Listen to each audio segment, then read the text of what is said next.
여호와께서 가라사대 내가 옛적에 장대사를 고하였고 내 입에서 내어 보였고 내가 홀연히 그 일을 행하여 이루었느니라. 내가 알거니와 너는 완악하며 내 목의 힘줄은 무쇠요 내 임하는 도시라.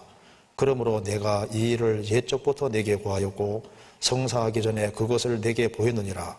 그렇지 않았다면 내 말이 내 신에 행한 바요 내 새긴 신상과 부어 만든 신상에 명한 바라 하였으리라. 거기까지입니다.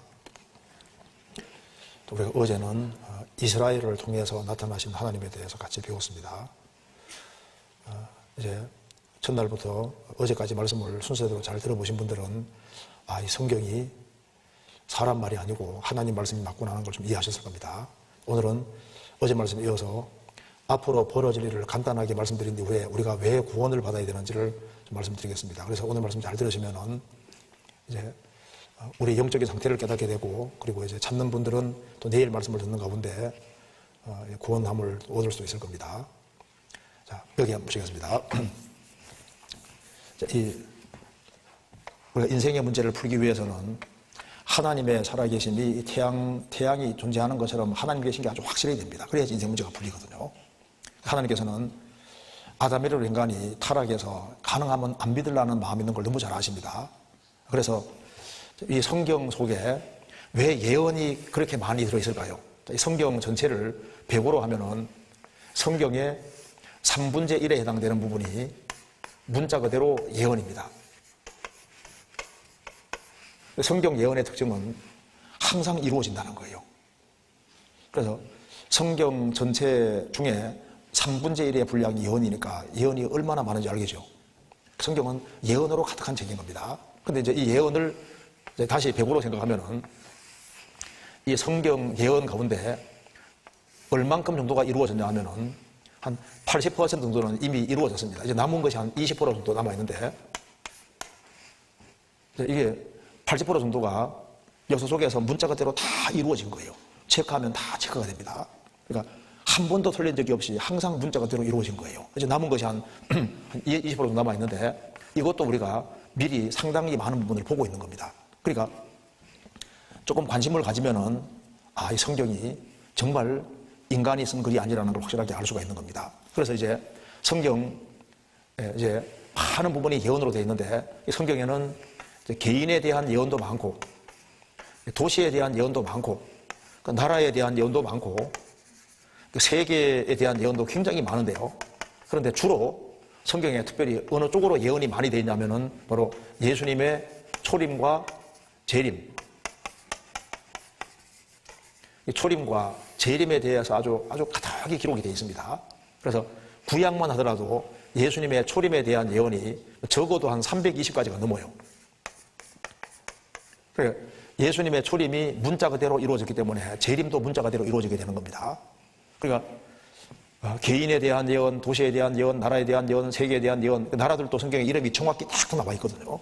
그런데 확인하면 항상 맞다가 말입니다. 그럼 왜 하나님께서 성경에 이렇게 많은 예언을 담아두시고 역사 속에서 문자 그대로 이루어 가실까요? 그 이유는 가능하면 사람들이 안 믿으려고 하기 때문에 그런 거예요. 여기 한번 보시겠습니다. 이사야 48장 3절에 적어놨습니다. 여호와께서 가라사대 내가 옛적에 장대사를 고하였고 장대에 벌어질 일을 고하였고 내 입에서 내어 보였고 내가 홀연히 그 일을 행하여 이루었느니라. 하나님은 미리 말씀하시고 항상 이루는 식으로 되어 있습니다. 보통 책을 기록할 때는 어떤 사건이 벌어지고 난 다음에 기록하는 식인데 성경 읽어보시면 반대로 되어 있습니다. 하나님 말씀하셨는데 이루어졌더라. 말씀하셨는데 이루어졌더라. 이렇게 항상 성경은 반대로 이렇게 이루어져 있습니다. 그럼 왜 하나님께서는 미리 말씀하시고 그대로 이루시느냐? 성경은 1900년 전에 완성된 책입니다. 성경 속에 일단 성경 역사부대에 실어놓고 역사 속에 성경대로 척척척 이뤄가시는 이유가 뭘까요? 여기 나와 있습니다. 내가 알거니와 하나님은 사람을 잘 아십니다. 너는 완악하며 내 목의 힘줄은 무쇠요 내 임하는 도시라. 하나님은 사람을 너무 잘 아시는데 내가 나를 잘 알까요? 하나님이 더 잘 아실까요? 하나님이 더 잘 아시죠. 가능하면 인간은 안 믿으라는 걸 아시거든요. 내가 알거니와 너는 마음이 완악하다. 사람들은 마음이 완고하고 악합니다. 가능하면 안 믿으려고 버텨요. 내 이마는 노시라. 이마가 노시니까 이게 지어봐도 아픈지 모릅니다. 목이 힘줄은 무쇠라 그랬죠? 목이 힘줄이 무쇠가 박혀 있으면은 고개 숙일지 모르는 겁니다. 그 사람은 마음은 완고하고 목이 힘줄은 무쇠고 이마는 노시니까 이 조그만한 피조물인 인간이 하나님 그렇게 대적하고 안 믿으려고 버티는 거예요. 그러니까 이 우주 안에서 그 지구 안에서 인간은 너무나도 작은데 이 조그만한 인간이 하나님 있네 없네 하면서 하나님을 도전하고 하나님을 대항하고 하나님을 부인하고 안 믿으려고 버틴다고 말입니다. 그래서 하나님께서는 혹시라도 이뤄질까봐, 사람 이뤄질까봐 이렇게 미리 말씀하시고 이루어 가신다고 말입니다. 그래서 여기 말씀하기를 그러므로 내가 이 일을 옛적부터 내게 고하였고 성사하기 전에 이루어지기 전에 그것을 내게 보였느니라. 그렇지 않았다면 미리 말씀해놓고 이루지 않았다면 내 말이 너의 말이 내 신의 행한 바요 내가 섬기는 신이 행한 바요 내 새긴 신상과 부어 만든 신상에 명한 바라 하였으리라. 너희들이 말하기를 내가 섬기는 신이 그렇게 했다, 이건 우연이다, 엉뚱한 소리 할까봐 하나님께서는 미리 딱 말씀해놓고 그대로 착착 이루어 가시니까 이건 우연이 아니고 성경에 하나님이 그렇게 하시는구나 하는 것을 알고 하나님 앞에 굴복하게 하기 그렇게 하신다는 말입니다. 무슨 말이 되시죠? 이스라엘이 망하기도 전에 그리스도 배척할 경우에 이스라엘이 어떻게 망할 것을 말씀하셨고 이스라엘이 2000년 동안 유랑 생활을 할 때 어떤 식으로 회복될 것도 성경에 이미 다 기록이 되어 있잖아요. 기록된 대로 우리 시대에 정확히 회복됐고 이사야 60장에 이스라엘은 세계 돈줄을 잡고 제일 꼭대기 올라간다고 말씀하셨는데 지금 제일 꼭대기 올라가 있는 게 사실이잖아요. 그러니까 성경에 앞으로 어떻게 세계 전쟁이 벌어질지도 성경에 자세히 다 기록이 되어 있습니다. 성경대로 항상 되는 거예요. 왜냐하면 안 믿을까 봐 미리 다 기록해놓고 그대로 외우시니까 이것은 다른 신이 하는 것이 아니라 성경에 하나님이 미리 말씀하신 대로 이루어지는 것을 믿게 하시는 겁니다. 그렇잖아요. 그리고 여기 이사야 46장 제가 읽겠습니다. 9절 10절에 너희는 옛적 일을 기억하라. 나는 하나님이라 나 외에 다른 이가 없느니라. 나는 하나님이라 나 같은 이가 없느니라. 내가 종말을 처음부터 고하며 아직 이루지 아니한 일을 옛적부터 보이고 이르기를 나의 모략이 설 것이니 내가 나의 모든 기뻐하는 것을 이루라 하노라. 너희는 옛적 일을 기억하라. 나는 하나님이라 나 외에 다른 이가 없느니라. 나는 하나님이라 나 같은 이가 없느니라. 성경에 하나님만 유일하신 하나님이라는 겁니다. 그러면서 내가 종말을 처음부터 고하며 하나님은 종말을 처음부터 말씀하신 분입니다. 종말은 오게 돼 있는 거예요. 아직 이루지 아니한 일, 미래의 일을 옛적부터 보이고 이르기를 나의 모략, 나의 계획이 설 것이니 내가 나의 모든 기뻐하는 것을 이루라 하노라. 하나님 역사 속에 하나님의 계획을 이루어 가십니다. 내가 종말을 처음부터 고했다. 성경은 역사의 과거부터 미래를 미리 기록해놓고 특별히 성경에서 이 종말에 대해서는 아주 자세히 기록이 되어 있습니다. 종말에 대해서 기록됐는데 우리는 어떤 시대에 살고 있냐면은 역사의 정말 마지막 시대에 살고 있는 겁니다. 왜 그러냐면은 성경에 많은 부분이 예수님의 초림과 재림에 대해 기록하고 있는데요.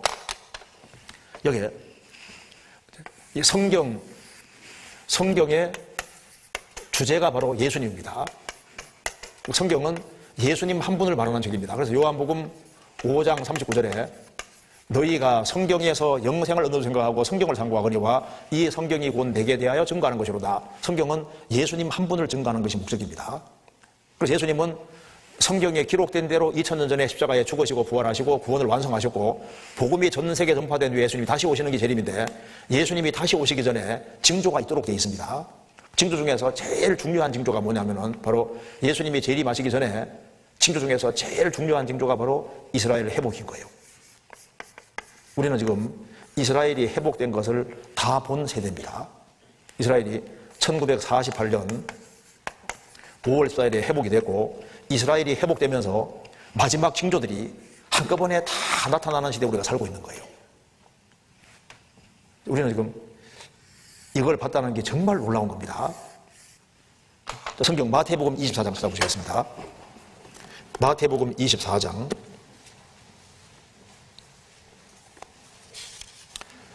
32절입니다. 32절 제가 읽겠습니다. 무화과 나무의 비유를 배우라. 그 가지가 연하여 지고 잎사귀를 내면 여름이 가까운 줄 아나니 이와 같이 너희도 이 모든 일을 보거든 인자가 가까이 곧 문 앞에 있는 줄 알라. 내가 진실로 너희에게 말하노니 이 세대가 지나가기 전에 이 일이 다 이루리라. 천지는 없어지겠으나 내 말은 없어지지 아니하리라. 이거 보시겠습니다. 자, 이 마태복음 24장은 종말에 대한 말씀인데요. 여기에 마태복음 24장 보시면은 3절에서 사람들이 예수님께 물었습니다. 예수님 제자들이 예수님 다시 오실 때 세상 끝에는 무슨 징조가 있겠습니까? 라고 여쭈니까 예수님이 이제 마태복음 24장 3절부터 이제 14절까지 일반적인 징조를 얘기했습니다. 일반 징조를 쭉 말씀하시면서 이제 예수님 재림 때가 다가오면은 자칭 예수가 많아질 것이다. 처처에 기근과 지진이 있을 것이다.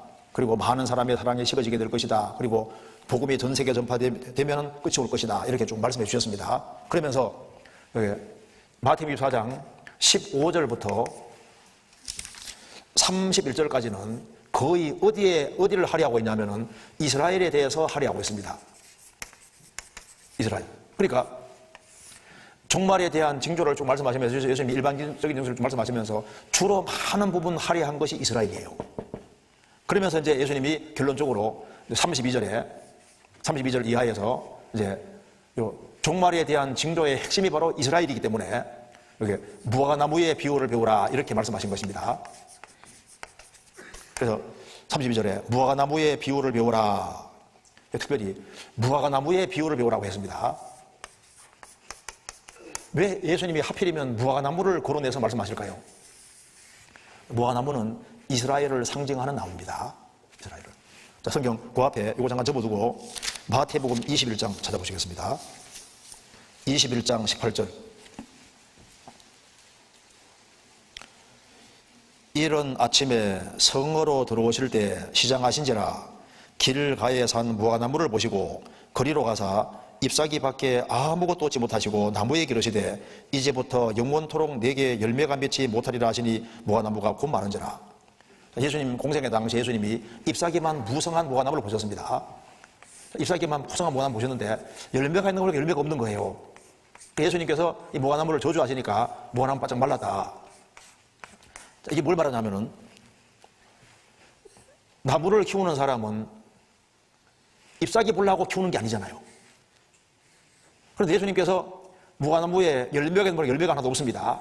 열매 없는 무화과나무를 저주하신 건 뭘 가리키는 겁니까? 이스라엘 백성들이 하나님 백성이라고 말은 하는데 속에 회개 열매가 없는 겁니다. 그래서 예수님께서 무화과나무를 저주하신 것은 이스라엘이 망할 것을 미리 보여주신 거예요. 여기에 무화과나무도 이스라엘을 가리키는 겁니다. 그 누가복음 13장 또 한번 찾아봅시다. 누가복음 13장 6절입니다. 117페이지.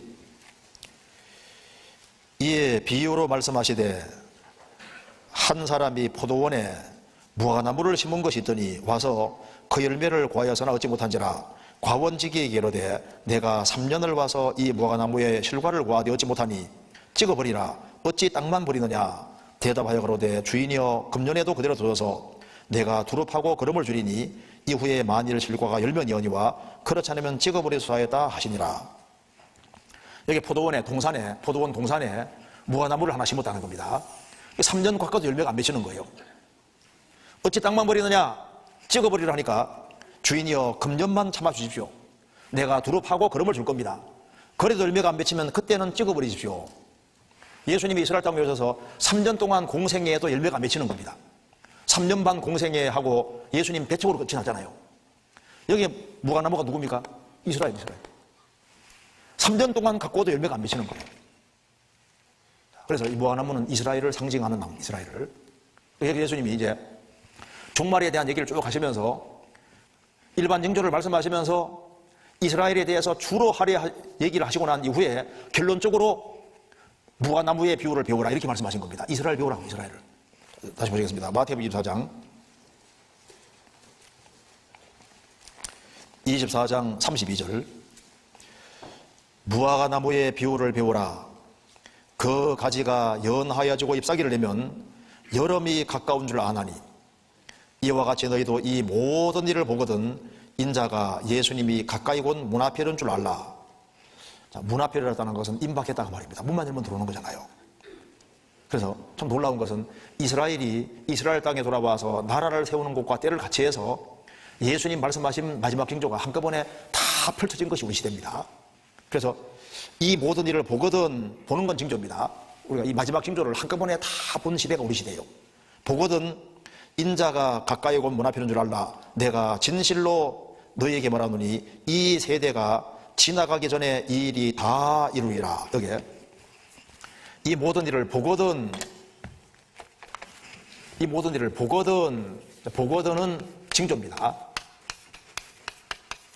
그리고 그렇게 말씀하시면서 이 세대가 지나가기 전에 이 일이 다 이루리라. 다 이루리라 그 말은 뭐가 이루어지냐면은 여기 30절 보시겠습니다. 그때 인자의 징조가 하늘에서 보이겠고 그때 땅의 모든 족속들이 통곡하며 그들 인자가 구름을 타고 능력과 큰 영광으로 오는 것을 보리라. 그러니까 이루리라 그 말은 예수님의 지상재림까지 이루어지리라 그 말입니다. 그래서 보거든 이루리라 요 사이가 세대입니다. 세대. 이 세대가 지나가기 전에, 세대라는 게 뭡니까? 바로 징조를 본 시대 사람들이 세대인 거예요. 이 징조를 본 시대 사람들이 세대가 지나가기 전에, 이 세대 사람들이 지구상에 다 없어지기 전에 지상재림까지 이루어지리라.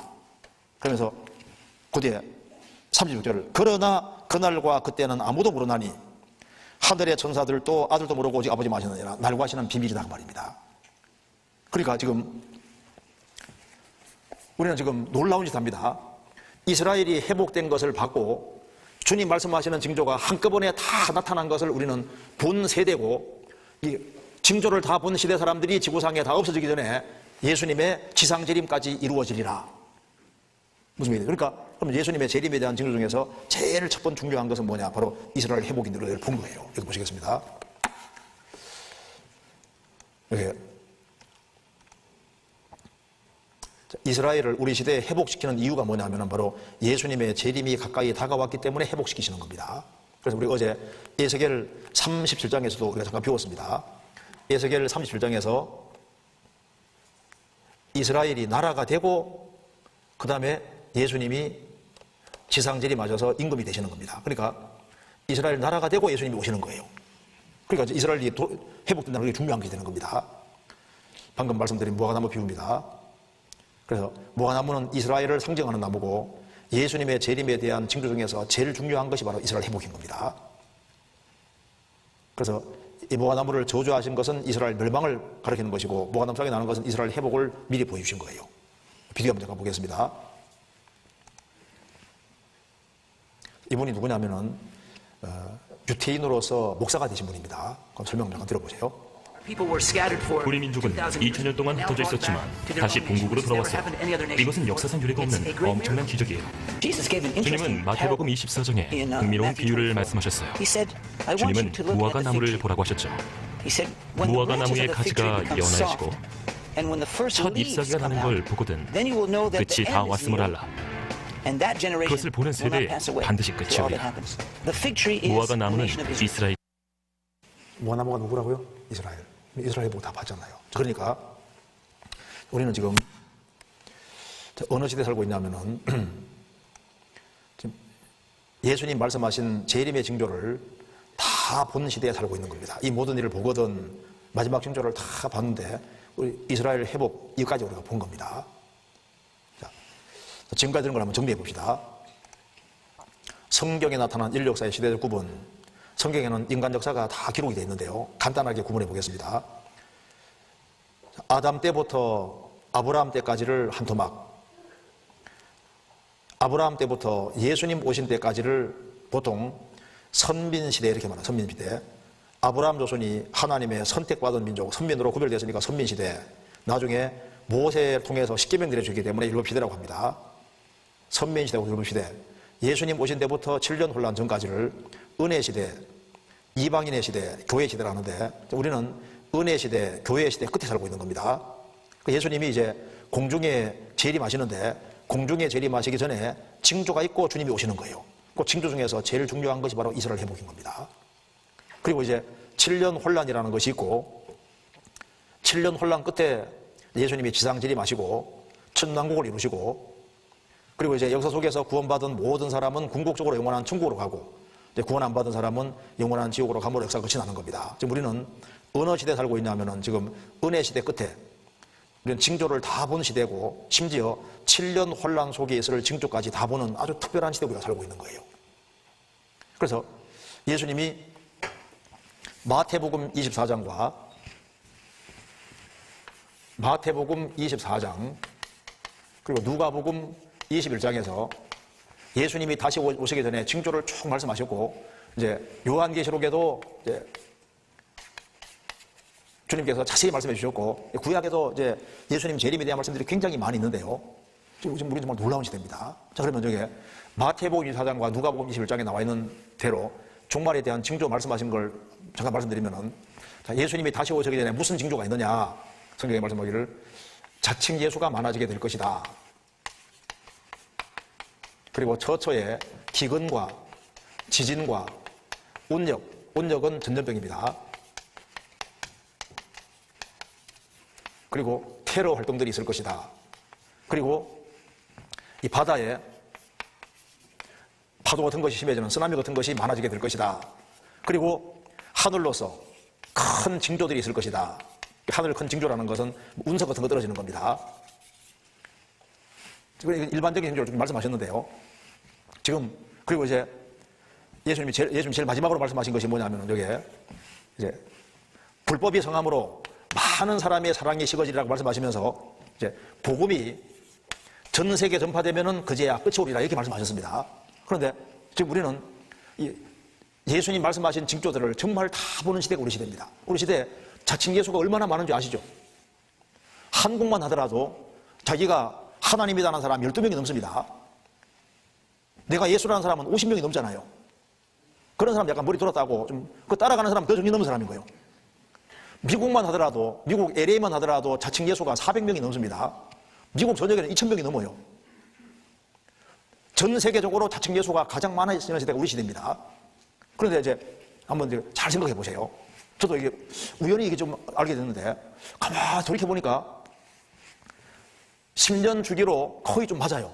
자, 여기 1970년대에 친문지상에 제일 많이 나온 것이 아프리카 중심으로 이제 이 지근 문제, 굶어 죽는 사람들이 많이 나온다고 막 계속 신문에 나왔었거든요. 그런데 1980년대에 와서는 지면을 그렇게 많이 장식한 것이 뭔지 아시죠? 이 지진이 점점 많아지는 것이 막 계속 신문에 나왔습니다. 그렇죠? 그런데 이제 1990년대로 가서는요, 전염병, 신종 전염병들이 막 계속 출몰해가지고 전염병이 점점 많아지고 그리고 이제 강도가 점점 다 세지는데요. 전염병도 지금 우리가 코로나19 통해서 알지만은 전 세계적으로 쫙 퍼지는 것 봐요. 그리고 이제 2000년대 들어와서는 이슬람권이 발흥하면서 전 세계적으로 테러가 계속 나오죠, 계속. 그렇잖아요. 세계 여기저기에서 테러. 그리고 이제 2010년대로 들어가면서요. 참 이상하게 이게 폭풍과 해일 있지 않습니까? 이 쓰나미 같은 거, 지진 해일 같은 게 많아져가지고 이제 이 바다의 파도가 육지를 막 덮치는 이런 일들이 있지 않습니까? 점점 많아지고 그리고 지금 바다 파도가 말을 안 듣습니다. 허리케인 이런 게 막 점점 강해지잖아요. 그리고 이제 우리는 지금 2020년대 살고 있지 않습니까? 그런데 이제 2010년대, 20년대 지나가면서 이 운석이 지구를 계속 삐끼고 지나가는 거 아시죠? 근데 관심이 없어가지고 그런데요. 여기 지금 보시면요. 태양이 이렇게 있고, 지구가 있고, 태양이 있으면은 이렇게 돌고 있는데, 인간이 말을 잘 들을 때는 이 운석이, 여기 목성이 이렇게 있으면 목성은 엄청 크지 않습니까? 그래서 이제 보통 운석이 이제 이렇게 날아 들어올 때 목성은 중력이 크니까 큰 것은 일로 다 부딪힙니다. 근데 이제 삐지고 들어와서 올 때 인간이 말 잘 들을 때는 이게 운석 같은 게 달에 다 이렇게 충돌해가지고 그래 다른 막 분하고 자국이 많잖아요. 운석 자국이 많이 있는데 이제 인간이 말을 안 들으니까 이제 이걸 삐집고 이제 일로 들어오는데 지구를 자꾸 빗겨가요. 아세요? 그래서 성경에 보면 요한계시록에 보면은 이제 이건 징조고, 징조라는 건 뭐냐면은 7년 환란 속에는 본격적인 것이 진행되기 전에 징조입니다. 환란 속에 들어가면은 뭐 세계적으로 떼죽음 당하고, 지진도 이 정도 지진이 아니라 세계 도시들이 다 무너진다고 돼요. 지진으로 무너지고 전 세계가 질병으로 시달리고 성경이 다 나와 있잖아요. 그러니까 이제 지금 앞으로 환란 속에 들어가면은 막 운석이 막 지구상에 대거 떨어지게 돼 있는데, 우리는 지금 징조를 한꺼번에 다 보는 참 이게 놀라운 시대예요. 그리고 우리는 아주 특별한 시대에 살고 있는 겁니다. 여기 이거 하나 볼까요? 이게 하늘의 징조들 중에 이게 이제 하늘의 권능들이 흔들리겠습니다. 운석 충돌인데요. 사람들이 세상에 임할 일을 생각하고 무소함으로 기절하리니 이는 하늘의 권능들이 흔들리겠습니다. 천체가 흔들리고 운석이 대거 떨어지게 돼 있는데요.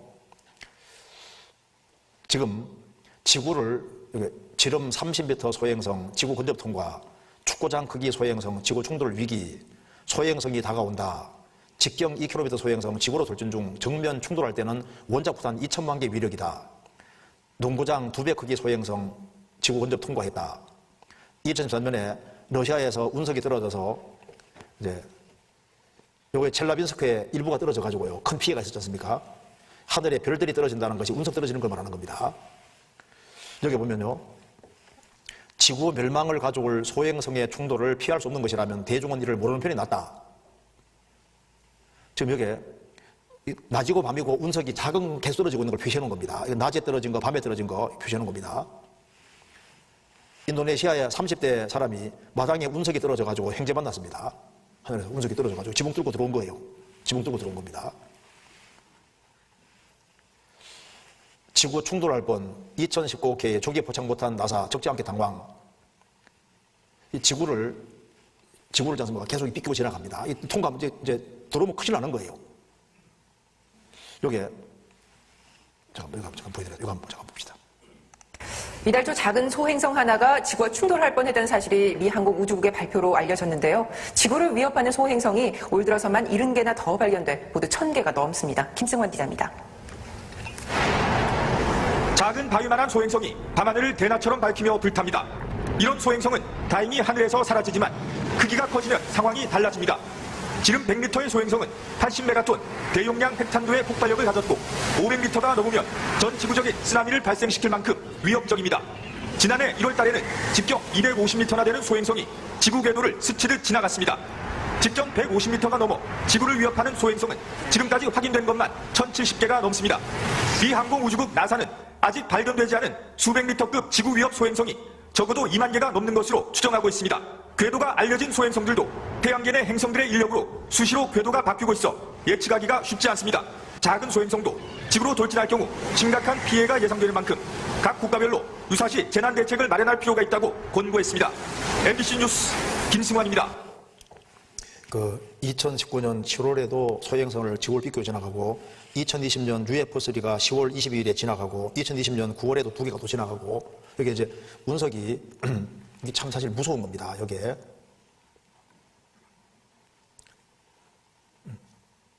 여기 잠깐 보면은 한 대목 잠깐 볼까요? 하마터면 떠오르는 아침 해를 더 이상 보지 못할 뻔했습니다. 지름 1.2km 축구장 100개보다 큰 소행성이 지난 5일 새벽 지구를 살짝 비껴 지나갔는데요. 만약 이 소행성이 지구와 충돌했다면 평균 기온이 수년간 8도씩가량 떨어졌을 거란 연구 결과도 있었습니다. 홍정환 기자입니다.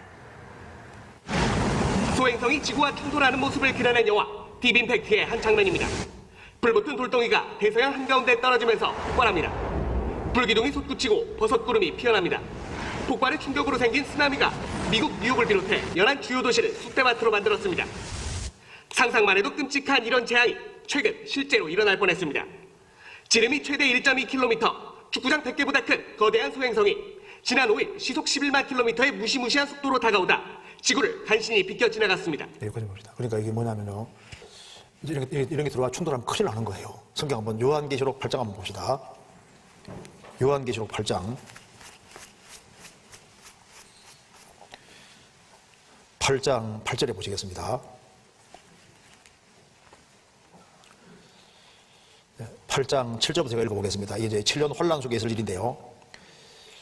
첫째 천사가 나팔을 부니 피 섞인 우박과 불이 나서 땅에 쏟아짐에 땅에 3분절이 다소 사위고 수목에 3분절 다소 사위고 각종 푸른 풀도 다소 사위더라. 앞으로 환란 속에 들어가면은 불이 안 꺼집니다. 요즘 불나면 잘 안 꺼지죠. 제가 몇 년 전에 호주 갔을 때 90군데 이상 불나가지고요. 호주에서 불나가지고 자연발합니다. 그래가지고 시드니 시내에 보니까 맑아야 되는데 하늘이 검은 것이요. 그러니까 이제 불이 나면 잘 꺼지질 않는데 앞으로 환란 속에 들어가면은 전 지구에 3분의 1이 수목이 3분의 1이 다 타버리니까 어떻게 되겠습니까? 그리고 그 뒤에 보면은 8절에 둘째 선사가 나팔을 보니 불붙은 큰 산과 같은 것이 바다에 던지오매 바다의 3분의 1이 피가 되고 바다 가운데 생명 가진 피조물들의 3분의 1이 죽고 배들의 3분의 1이 깨어지더라. 앞으로 이제 큰 산 같은 우박이 이제 운석 같은 게 하나 바다에 딱 떨어지면은 바다 3분의 1이 피가 되고 바다 가운데 3분의 1이 피조물들이 물고기들이 다 죽고 배들의 3분의 1이 지구상의 모든 배 3분의 1이 깨지더라. 이런 것이 이게 충분히 가능한 얘기입니다. 그러니까 앞으로 이제 환란 속에 들어가면 어마어마한 일들을 경험하는데 지금 이게 코로나19 이거로 끝나는 게 아닙니다. 이건 그림자고 앞으로 환란 속에 들어가면 세계적으로 이제 질병이 아주 창궐해서 아주 큰일 날 일이 앞으로 좋은 세상이 오는 게 아니라 정말 훨씬 무서운 것이 준비되어 있는 거예요. 이건 우리는 징조를 보고 있는 거니까요. 그리고 지금 우리는 지금 복음이 우리 시대에 다 전파된 시대가 우리 시대예요. 자, 복음이 전 세계 전파되면 끝이 온다고 했는데 문서 통해서 선교서 통해서 텔레비전으로 인터넷으로 복음이 전 세계 다 전파된 게 우리 시대입니다. 예수님 말씀하시기를 이 천국 복음이 모든 민족에게 증거되기 위하여 온 세상에 전파되리니 그제야 끝이 오리라. 2013년에 2551개 말로 번역됐고 2015년에 2935개 최근에 3324개로 번역됐다. 그리고 2019년에는 3395개 최근에는 2020년에는 3434개로 번역됐다. 예수님 말씀하시기를 복음이 전 세계에 전파되면 끝이 온다 그랬는데 복음이 전 세계에 전파된 것이 우리 시대잖아요. 제가 지진에 대해서 누가 연구한 걸 제가 한번 읽어드리겠습니다. 지금 이 지진 통계를 보면요, 지진 강도가 점점 세지고 있는데 1880년에서 1890년 사이에 대형 지진이 한 번 있었답니다. 세계적으로 큰 대형 지진이 1890년에서 1900년 그때도 한 번, 1900년에서 1910년 그때 3번, 1910년에서 20년 사이에 2번, 20년에 30년 사이에 2번, 1930년에 40년 사이에 5번, 1940년에 1950년 사이에 4번, 1950년에 60년 사이에 9번, 60년에 70년 사이에 13번, 70년에서 80년 사이에 46번, 80년에서 1990년 사이에 53번. 그런데 1990년, 2000년 넘어가면서요, 2010년 넘어가면서 2000회가 넘어요. 그래서 이렇게 얘기를 합니다. 이게 해산하는 수고하고 성경에서 해산과 이렇게 비교하고 있는데, 아기를 낳을 때가 되면 어떻게 됩니까? 이제 처음에 진통이 작았다가 조금 커졌다가 아기가 나올 때 되면 확 올라가잖아요. 지진도 이렇게 빈도수가 이렇게 됐다가 지금은요 그냥 확 올라가는데, 그러니까 징조가 지금 최고도로 가고 있는 것이 우리 시대인 거예요. 징조가 있다는 게 뭡니까? 그 다음에 아기가 나오는 거잖아요. 그래서 징조가 있고 주님이 갑자기 심판이 오는 거라고요. 우리는 지금 징조를 다 본 시대입니다. 마태복음 24장 찾겠습니다. 24장 37절.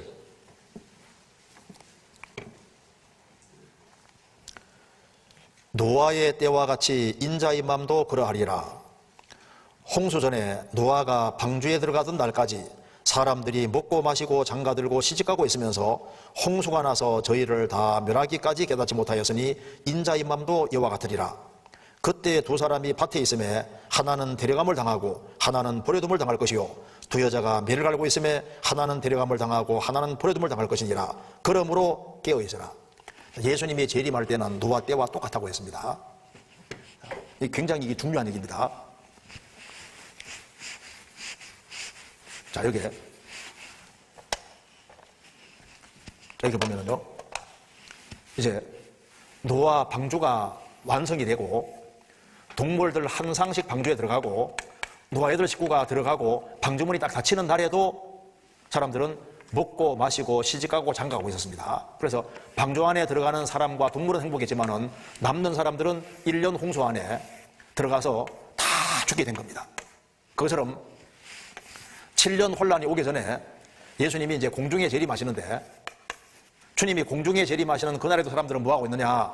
먹고 마시고 시집가고 장가가고 육신에 푹 빠져 살고 있을 거다 그 말입니다. 우리 시대의 문화를 피그 컬처라고 돼지 문화라고 하는데 돼지는 먹는 밖에 생각 안 하잖아요. 많은 현대인들이 육체가 전부라고 생각하고 그저 먹고 마시고 시집가고 장가가고 육신에 푹 빠져 살고 있는데 주님이 갑자기 오실 때 여기에도 데려감을 당하는 사람과 버려지는 사람이 생기는 거예요.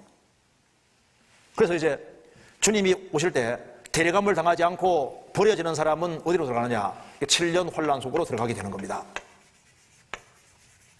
자, 좀 보여드리겠습니다. 자, 이거 한번 보세요. 자, 주님이 이제 공중에 재림을 하시면요, 제가 간단히 설명드려보겠습니다. 주님의 공중 재림은 전 세계적인 사건이 됩니다. 그래서 방금 읽은 겁니다. 그때 두 사람이 밭에 있음에 한 밭에 있음에 그 말입니다. 한 밭에 있음에 하나는 데려감을 당하고 하나는 버려둠을 당할 것이요. 두 여자가 매를 갈고 있으며 두 여자가 같이 맷돌을 갈고 있습니다. 밥 지으려고 맷돌을 갈고 있는데 하나는 데려감을 당하고 하나는 버려둠을 당할 것이니라. 누가복음 17장 34절에는 예수님 말씀하셨습니다. 내가 너에게로 오노니 그 밤에 두 남자가 한 자리에 누워 있으며 하나는 데려감을 당하고 하나는 버려둠을 당할 것이요.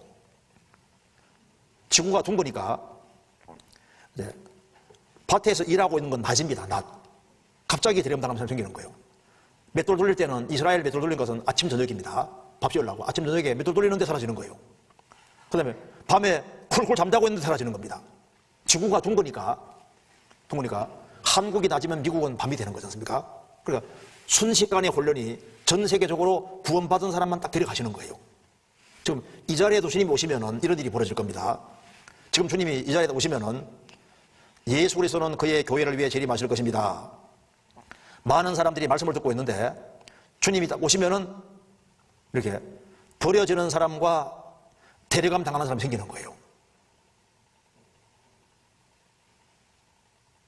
번개가 동편에 나서 서편까지 번쩍임 같이 인자임도 그러냐. 번개가 번쩍 나는 것처럼 전 세계적으로 번쩍하는 사이에 구원받은 사람만 주님이 딱 데려가시고 남겨지는 사람은 혼란 속에 들어가는 겁니다. 그 옛날에 하나님께서 에녹이라는 사람을 하나님이 산채로 데려가신 것처럼 엘리야를 역사시대에 산채로 데려가신 것처럼 지구상에 재앙 내리기 전에 구원받은 사람을 주님이 데려가시는 거예요. 이 일 있고 이제 혼란이 있게 되는 겁니다. 그런데 이 비디오는 좀 잘못 만들었어요. 왜냐하면 여기 잘 보시면은 이 사람들이 옷을 다 입고 있었잖아요. 사라질 때 옷 입고 사라졌잖아요. 이렇게 하면 안 맞아요.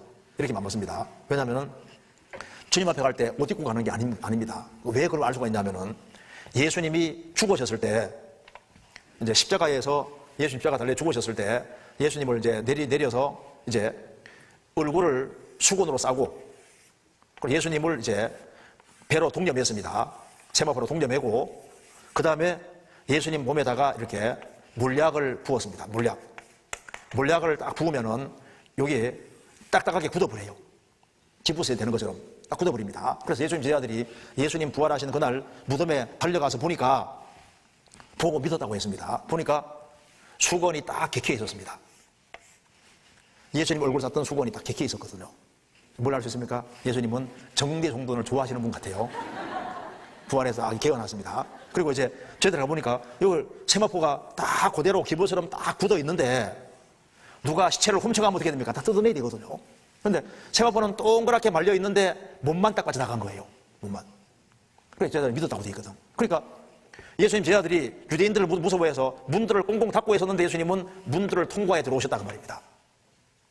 문이 아니라 문들이라고. 문들을 닫았는데 통과해 들어오신 거예요. 그러니까 무슨 뭡니까? 물체를 통과하는 신령한 몸으로 부활하신 거라고요. 그러니까 그리스도인들이 부활될 때 옷을 입은 채로 사라지는 게 아니라 옷은 그대로 두고 반지도 두고 안경도 두고 저도 주님 보시면 안경 벗습니다.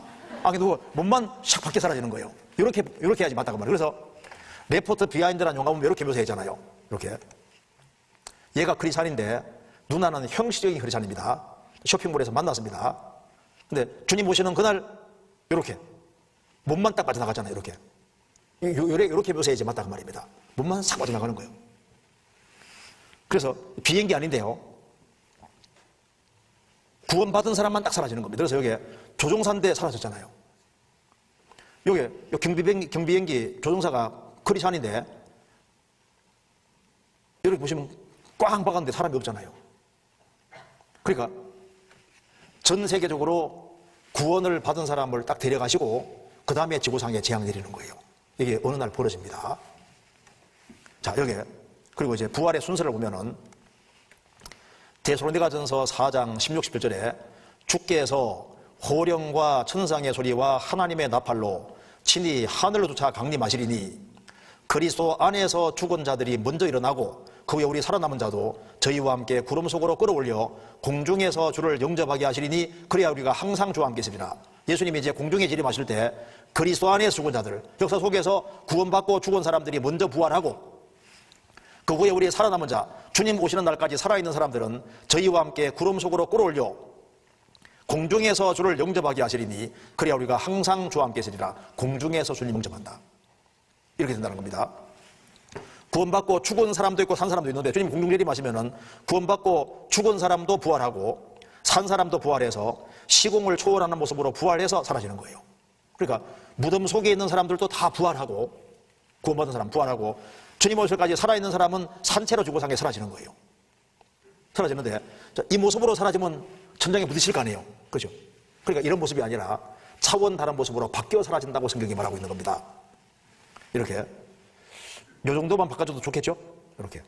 In an instant, they are given new, beautiful, immortal bodies. 자, 이 정도면 할머니가 젊게 되는 In an instant, they are given new, beautiful, immortal bodies. 이 정도로 바꿔지는 게 아니고 저게 차원 다른 모습으로 바뀌어집니다.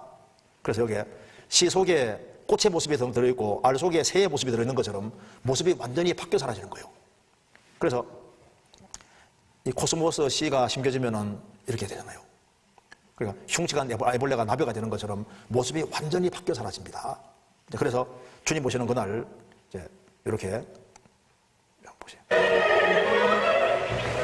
만약 애벌레에서 나비가 되는 과정을 보지 못했다면 이 두 생물이 서로 같다는 걸 절대 믿을 수 없을 겁니다.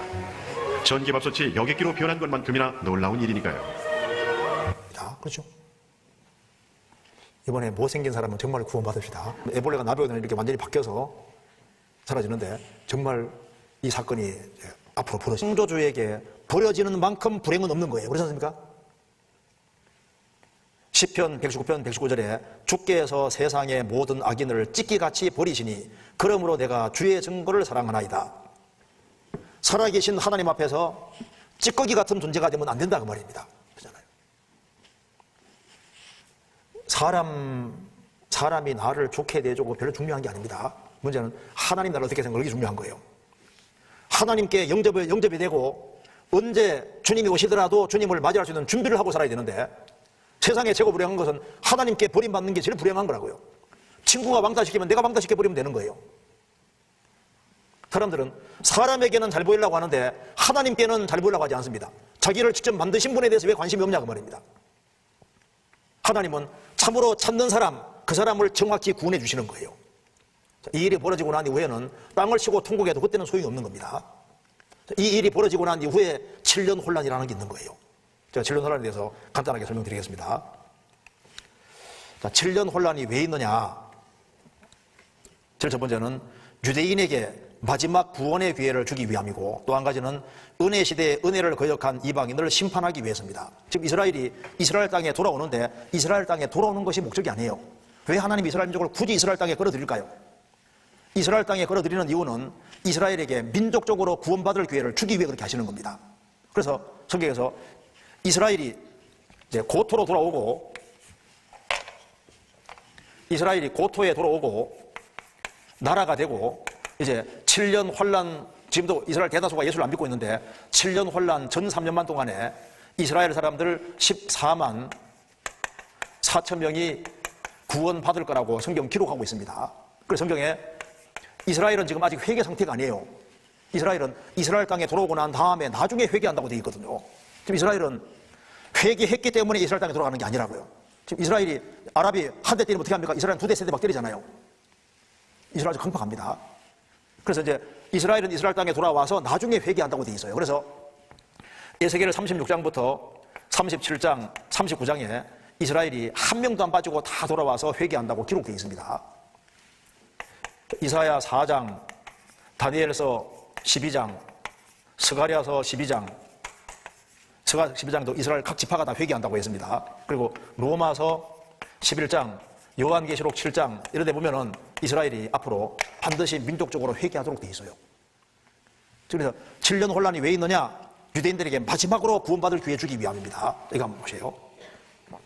로마서 11장 1절에 그러므로 내가 말하노니 하나님이 자기 백성 이스라엘 백성을 버리셨느뇨? 그럴 수 없느니라. 이스라엘이 그리스도를 배척했다 해서 영원히 버린 거냐? 그런 게 아니다 그 말입니다.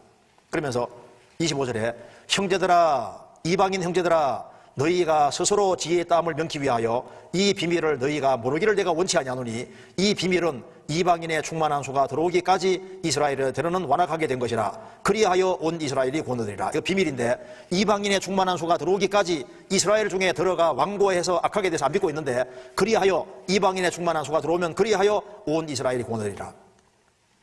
이방인의 충만한 수가 들어오면 교회가 완성이 되고 유대인들에게 민족적으로 구원받을 기회가 주어지도록 되어 있습니다. 지금 좀 놀라운 것은 이스라엘 민족은 점점 마음이 하나님을 향해 풀려가고 있습니다. 어디까지 갔냐면은 대다수가 예수를 안 믿지만은 어디까지 왔냐면은 그전에는 예수의 자도 꺼내지 못하겠는데 지금은 이스라엘 사람들이 예수가 선지자였던 것은 맞다. 여기까지 갔습니다. 여기까지 가서 많이 간 거예요. 하나님 보내신 선자였던 것은 맞다. 여기까지 갔거든요.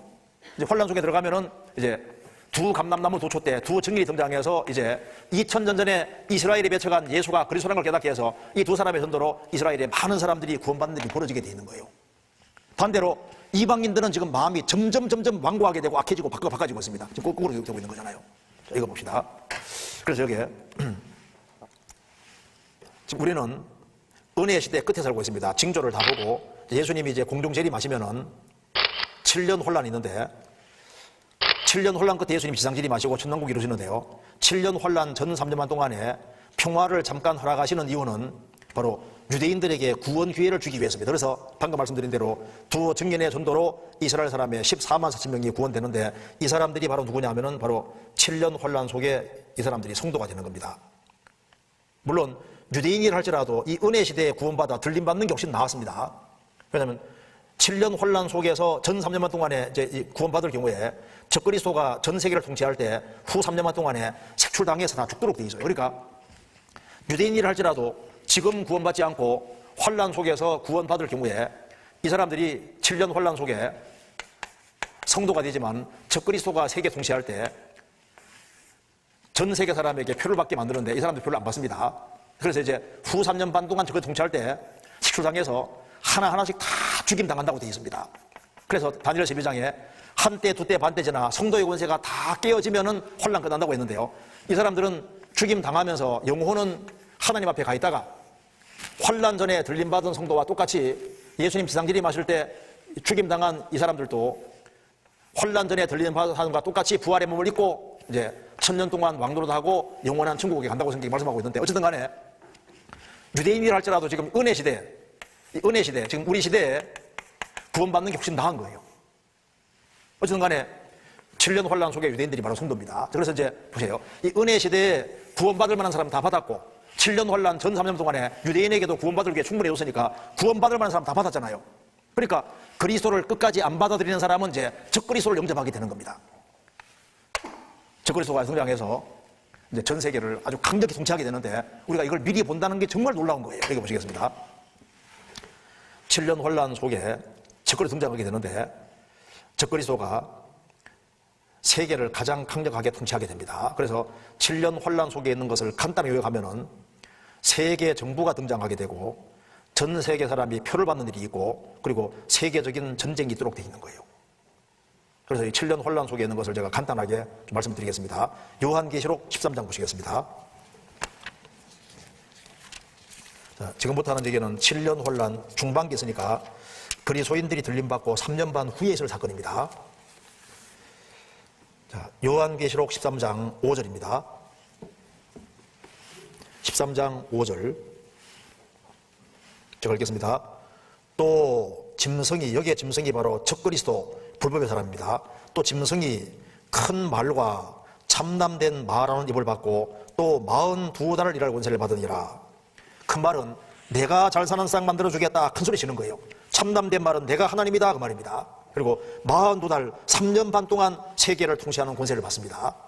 7절 또 권세를 받아 성도들과 싸워 이기게 되고 각 족속과 백성과 방언과 나라를 다스리는 권세를 받으니 죽임을 당한 어린 양의 생명책에 창세유로 농명되지 못하고 이 땅에 사는 자들은 다 짐승에게 경배하리라. 여기에 성도가 바로 이스라엘 사람 중에 14만 4천 명을 가르치는 것이고, 이 사람들은 성도를 싸워 이기게 된단 말은 적그리스도가 색출해서 다 죽이는 걸 가르치는 겁니다. 그리고 각 족속과 백성과 방언 나라는 전 세계입니다. 각 족속, 백성, 방언 나라 전 세계를 다스리는 권세를 받는데 구원받지 못하고 이 땅에 사는 사람들은 다 적그리스도에게 경배할 것이다. 이게 정말 우리 시대에 실감나잖아요. 그러니까 여기에 미국이란 나라는 지금 50개 주가 한 나라가 되어 있습니다.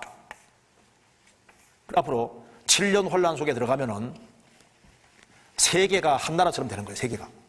그래서 적그리스도가 중심이 돼서 전 세계가 한 나라가 되는 거니까 우리나라 도처럼 주처럼 되는 겁니다. 한국도 세계 정부의 한 주나 도처럼 되는 거예요. 한국도. 그러니까 이게 무슨 말이냐면은 전 세계가 한 사람이 전 세계 다스린다는 얘기인데요. 이게 우리 시대에 가능합니까? 불가능합니까? 가능하잖아요. 지구가 촌처럼 바뀌었습니다. 지금 보면요, 스마트폰 가지고 하면요, 저 아프리카 쪽하고도 통화되잖아요. 지금 첨단 장비를 이용하면은 전 세계가 하나로 되는 건 아주 시간 문제인 거예요. 그리고 이번 코로나 때문에도 국가 통제가 강해지키는 데도 하잖아요. 앞으로 완전 통제되는 시대가 옵니다. 한 사람이 전 세계를 통치하는 시대가 지금 준비가 사실 다 돼 있는 거예요. 한 사람이 전 세계를 통치할 거다. 이게 참 놀라운 말씀인데 이게 지금 기술적으로도 준비가 다 돼 있습니다. 여기에 7년 혼란 속에 들어가면은 세계 정부가 등장하게 되고 적그리스도가 바로 세계 총통 독재자가 되는 겁니다. 자, 세계 정부는 사실상 와 있는 거예요. 지금 여기에. 그래서 42달 3년 반 동안 일할 권세 받고 각 족속과 백성 방언 나라 전 세계 다스리는데 다 얼마나 무슨 얘기입니까? 저거 다 짐승 적그리스도 경배할 것이다. 구원받지 못하고 지구상에 남은 모든 사람들은 환란 속에 들어가서 다 적그리스도에게 경배하게 될 것이다. 지금 우리 지구가 정말 촌처럼 가까워졌습니다. 첨단 장비 이용하면은 꼼짝 못해요. 다니엘아 마지막 때까지 이 말을 간수하고 이걸 봉함하라. 많은 사람이 빨리 왕래하며 지식에 달리라. 우리 시대에 많은 사람이 빨리 왕래한다. 지구가 많은 사람 빨리 왕래할 것이다. 지금 지구촌이 돼, 지구촌. 지구가 촌처럼 됐습니다. 지식이 달리라. 지금 정보 홍수 시대에 삽니다. 우리 시대가 지금 이렇게 되는 거예요. 그래서 지금 이 세계가 이제 실제로 하나가 되고 이걸 이제 미는 여기에 우두머리가 적그리스도고 이걸 또 미는 사람이 있습니다. 자, 그래서 여기에 세계 정보로 세계와 통제를 하자. 물론 이렇게 됩니다. 자, 이걸 한번 보세요. 여기 이제 중요한 게 이겁니다. 여기 보시면은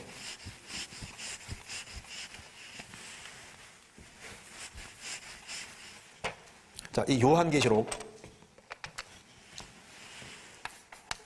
13장 자, 1절에서 10절까지 여기에는 바다에서 나오는 짐승이라고 했습니다. 바다에서 나오는 짐승은 이 바다는 다니엘 7장의 세상이라고 해요. 세상. 세상에서 나라가 나오는데 여기에 우두머리가 바로 적그리스도입니다. 자, 그런데 여기에 11절에는 땅에서 한 짐승이 나온다고 했습니다. 자, 바다는 세상이고 땅은 뭐냐 하면은 바다에서 이제 육지가 구별되는 것처럼 세상에서 이렇게 땅이 나오는 것처럼요. 이 땅이 바로 종교계를 가르치고 여기에서 나오는 짐승이 바로 거짓 선지자입니다. 그래서 앞으로 적그리스도가 등장해서 세계 왕이 될 때 땅에 산 짐승이 나오는데 짐승이 바로 거짓 선지자인데 이 사람이 엄청난 기적을 행해서 이 적그리스도가 마치 세계 왕인 것처럼 선전해서 이제 많은 기적을 통해서 이 사람이 세계적인 구세주라고 선전하게 됩니다. 그럼 보시겠습니다. 그 뒤에 13절. 큰 이적을 행하되 심지어 사람들 앞에서 불이 하늘로 땅에 내려오게 하고 짐승 앞에서 받은 바 이적을 행함으로 땅에 거하는 자들을 미혹하며 땅에 거하는 자들이 이르기를 칼에 상하였다가 살아난 짐승을 위하여 우상을 만들라 하더라. 이 적그리스도가 7년 혼란 중반기 때 암살당해서 칼에 맞아서 죽게 됐는데 사탄의 권세로 기적적으로 살아납니다. 그래서 이 사람이 거의 죽게 됐다가 살아날 때 이 속에 사탄이 들어가는 겁니다. 악의 화신입니다. 그래서 칼에 상하였다가 살아난 짐승을 위해서 우상을 만들려고 부추기는데 어마어마한 기적을 행하는데 심지어 하늘에서 불이 내려오게 한다. 어느 정도의 불이 내려오냐면 욥기 1장 보면은 욥의 양이 7,000마리인데 사탄이 하늘에서 불 내려서 욥의 양 7,000마리를 살라버립니다. 양 7,000마리가 다 죽을 정도면 보통 불이 아닌 거예요. 그러니까 앞으로 환란 속에 들어가면 어마어마한 기적이 나타나는데 하늘에서 막 불이 샥 내려오는데 어마어마한 불이 내려오니까 어이쿠 하늘이 많은 거예요.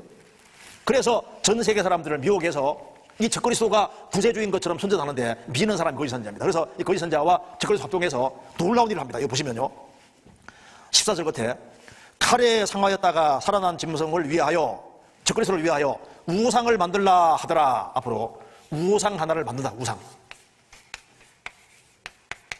적그리스도 닮은 우상을 만들라고 부추긴다 그 말입니다. 그래서 앞으로 세계 과학자들이 동원돼서 어마어마한 우상 하나 만들어내는데 이 우상이 보십시오. 그 뒤에 15절. 저가 권세를 받아 그 짐승의 우상에게 생기를 주어 그 짐승의 우상으로 말하게 하고 또 짐승의 우상에게 경배하지 않는 자는 멸진다 죽이게 하더라. 마지막 때 적그리스도 우상 하나 만들어내는데 우상에게 경배시키는데요. 적그리스도에게 경배하게 하고 우상 경배하게 하는데 우상에게 경배하지 않으면 이 우상이 며칠든지 죽인다. 그러니까 이 우상이 놀라운 우상입니다. 생기를 주어 이 만들어진 우상인데 말한다 그러잖아요. 그래서 앞으로 어떤 일이 벌어지냐면은 혼란 속에 들어가면은 이 적그리스도 우상 하나가 만들어지는데 마지막 때 우상은 살아있는 것처럼 말한다고 했잖아요. 이것이 이제 우리 시대에 정말 가능하게 됐습니다. AI, 인공지능. 컴퓨터 기술이 우리 시대 최고잖아요. 그래서 앞으로 이제 혼란 속에 들어가면은 적그리스도 우상이 만들어지고 이 우상에게다가 세계 모든 사람의 정보를 다 집어넣으니까 이 우상이 마치 뭐처럼 되냐면은 전지 모든 것을 다 아는 신처럼 되는 거예요. 지금 보세요. 요즘 네이버라든가 구글 치고 하면은 별거 다 알려주잖아요. 우리 모든 정보가 컴퓨터 속에 들어가 있는데 세계 모든 사람의 신원과 정보를 적그리스도 우상에게 다 집어넣으면 어떻게 될까요? 적그리스도 우상이 모든 걸 다 아는 신처럼 되는데 요즘은 뭐 안면인식, 홍채인식, 모든 걸 정보를 다 집어넣으면은 이제 우상 앞에 서면요 누군지 다 알잖아요. 그러니까 이제 완전 통제되는 사회가 오는데 이게 준비가 다 돼 있습니다. 제가 한번 보여드리겠습니다. 이거 한번 보시죠. 말하는 우상. 칼에 상하였다가 살아난 짐승을 위해 우상을 만들라 하더라. 그리고 짐승의 우상에게 말하게 하고 경배 안 하면 다 죽인다고 했습니다. 만능의 신 컴퓨터. 인공지능이 판결문을 분석해서 누가 이길지를 알려줍니다. 인공지능이 더 잘 알아요. 인공지능 판사 탄생할까? 인공지능 판사는 뇌물도 안 먹어요. 좀 인공지능이 지금 시도 쓰고 소설도 쓰고 그림도 그리고 작곡하고 다 하잖아요. 요즘 또 딥러닝이라는 게 있어서 참 신기한 것은요. 그 가수가 죽었는데 가수 것을 딱 배워서 말도 똑같이 하고 똑같이 하잖아요. 이거 한번 볼까요? 여기에 AI 김주환 잠깐 봅시다. 안녕하십니까. 저는 방금 전까지 뉴스를 진행한 인간 앵커 김주하가 아닌 사이버 공간에만 존재하는 AI 앵커 김주하입니다. 팁 2화면으로는 처음 인사드리는데요. 오늘은 인간 기자 민경현 기자와 함께 저에 대한 자세한 이야기를 들려드리겠습니다. 반갑습니다. 제가 조금 전에 실제 김주하 앵커를 만나고 왔는데 가까이서 이렇게 자세히 비교해 봐도 거의 차이를 못 느끼겠습니다. 어떻게 이렇게 자연스럽게 뉴스를 진행하시는 거죠? 네, 저는 실제 김주하 앵커의 모습이 담긴 영상 10시간 분량을 학습해 탄생했습니다. 영상에 나오는 목소리, 말투, 표정, 입모양, 동작 정보를 꼼꼼하게 익히는 이른바 딥러닝 과정을 거친 건데요. 새로운 뉴스 원고를 받으면 배운 것들을 응용해 실제 김주아 앵커와 똑같은 모습으로 뉴스를 진행할 수 있죠. 사실 이미 한 달 전부터는 저희 MBN의 온라인 뉴스를 담당해 주시고 있잖아요. 보시는 분들의 평가는 어떻던가요? 제가 데뷔한 지도 이제 한 달 됐습니다. 지난달부터 온라인상으로 하루 4번씩 주요 뉴스를 전달해드리고 있는데요. 저를 본 시청자분들께서 신기하다서부터 소름 끼친다까지 다양한 반응을 보여주셨는데요. 제가 실제 인간 앵커와 똑같다는 칭찬인 만큼 앞으로도 더 열심히 뉴스를 진행하겠습니다. 그 AI 앵커는 저희 MBN이 국내 방송사 중에서는 최초로 실전에 도입한 겁니다. 그런데 해외에서는 이미 다른 AI 앵커들이 활약하고 있다던데 설명해 주시죠. 네, 일본과 중국에서 제 친구들이 이미 활발히 활약하고 있습니다. 일본의 니온TV는 지난 2018년 AI가 탑재된 안드로이드 로봇 에리카를 앵커로 채용했고요. NHK와 중국 CCTV, 신화통신 등이 실전에 AI 앵커를 투입해 시청자들에게 뉴스를 전달하고 있습니다. 그러니까 원래 뉴스를 이렇게 방송을 하려면 뭐 이런 스튜디오도 있어야 되고 장비도 많아야 하고 준비할 시간도 많이 필요한데 AI 앵커는 사실 뭐 장소도 필요 없고 투입되는 장비나 시간도 많이 절약되지 않습니까? 그만큼 활약하실 분야가 많을 것 같아요. 앞으로의 계획을 말씀해 주시죠. 네, 아직은 온라인에서만 뉴스를 전해드리고 있지만 조만간 TV를 통해 여러분 안방에서도 찾아뵐 수 있을 것 같습니다. 특히 실시간으로 뉴스를 진행할 수 있어 자연재해 등 긴급한 상황에서 인간 앵커보다 더 빨리 시청자분들에게 새로운 소식을 전해드릴 계획입니다. 더욱 다양한 분야에서 활약할 예정이니 많은 관심과 응원 부탁드리겠습니다. 지금까지 AI 앵커 김주아였습니다. 감사합니다. 어떤 생각이 드세요?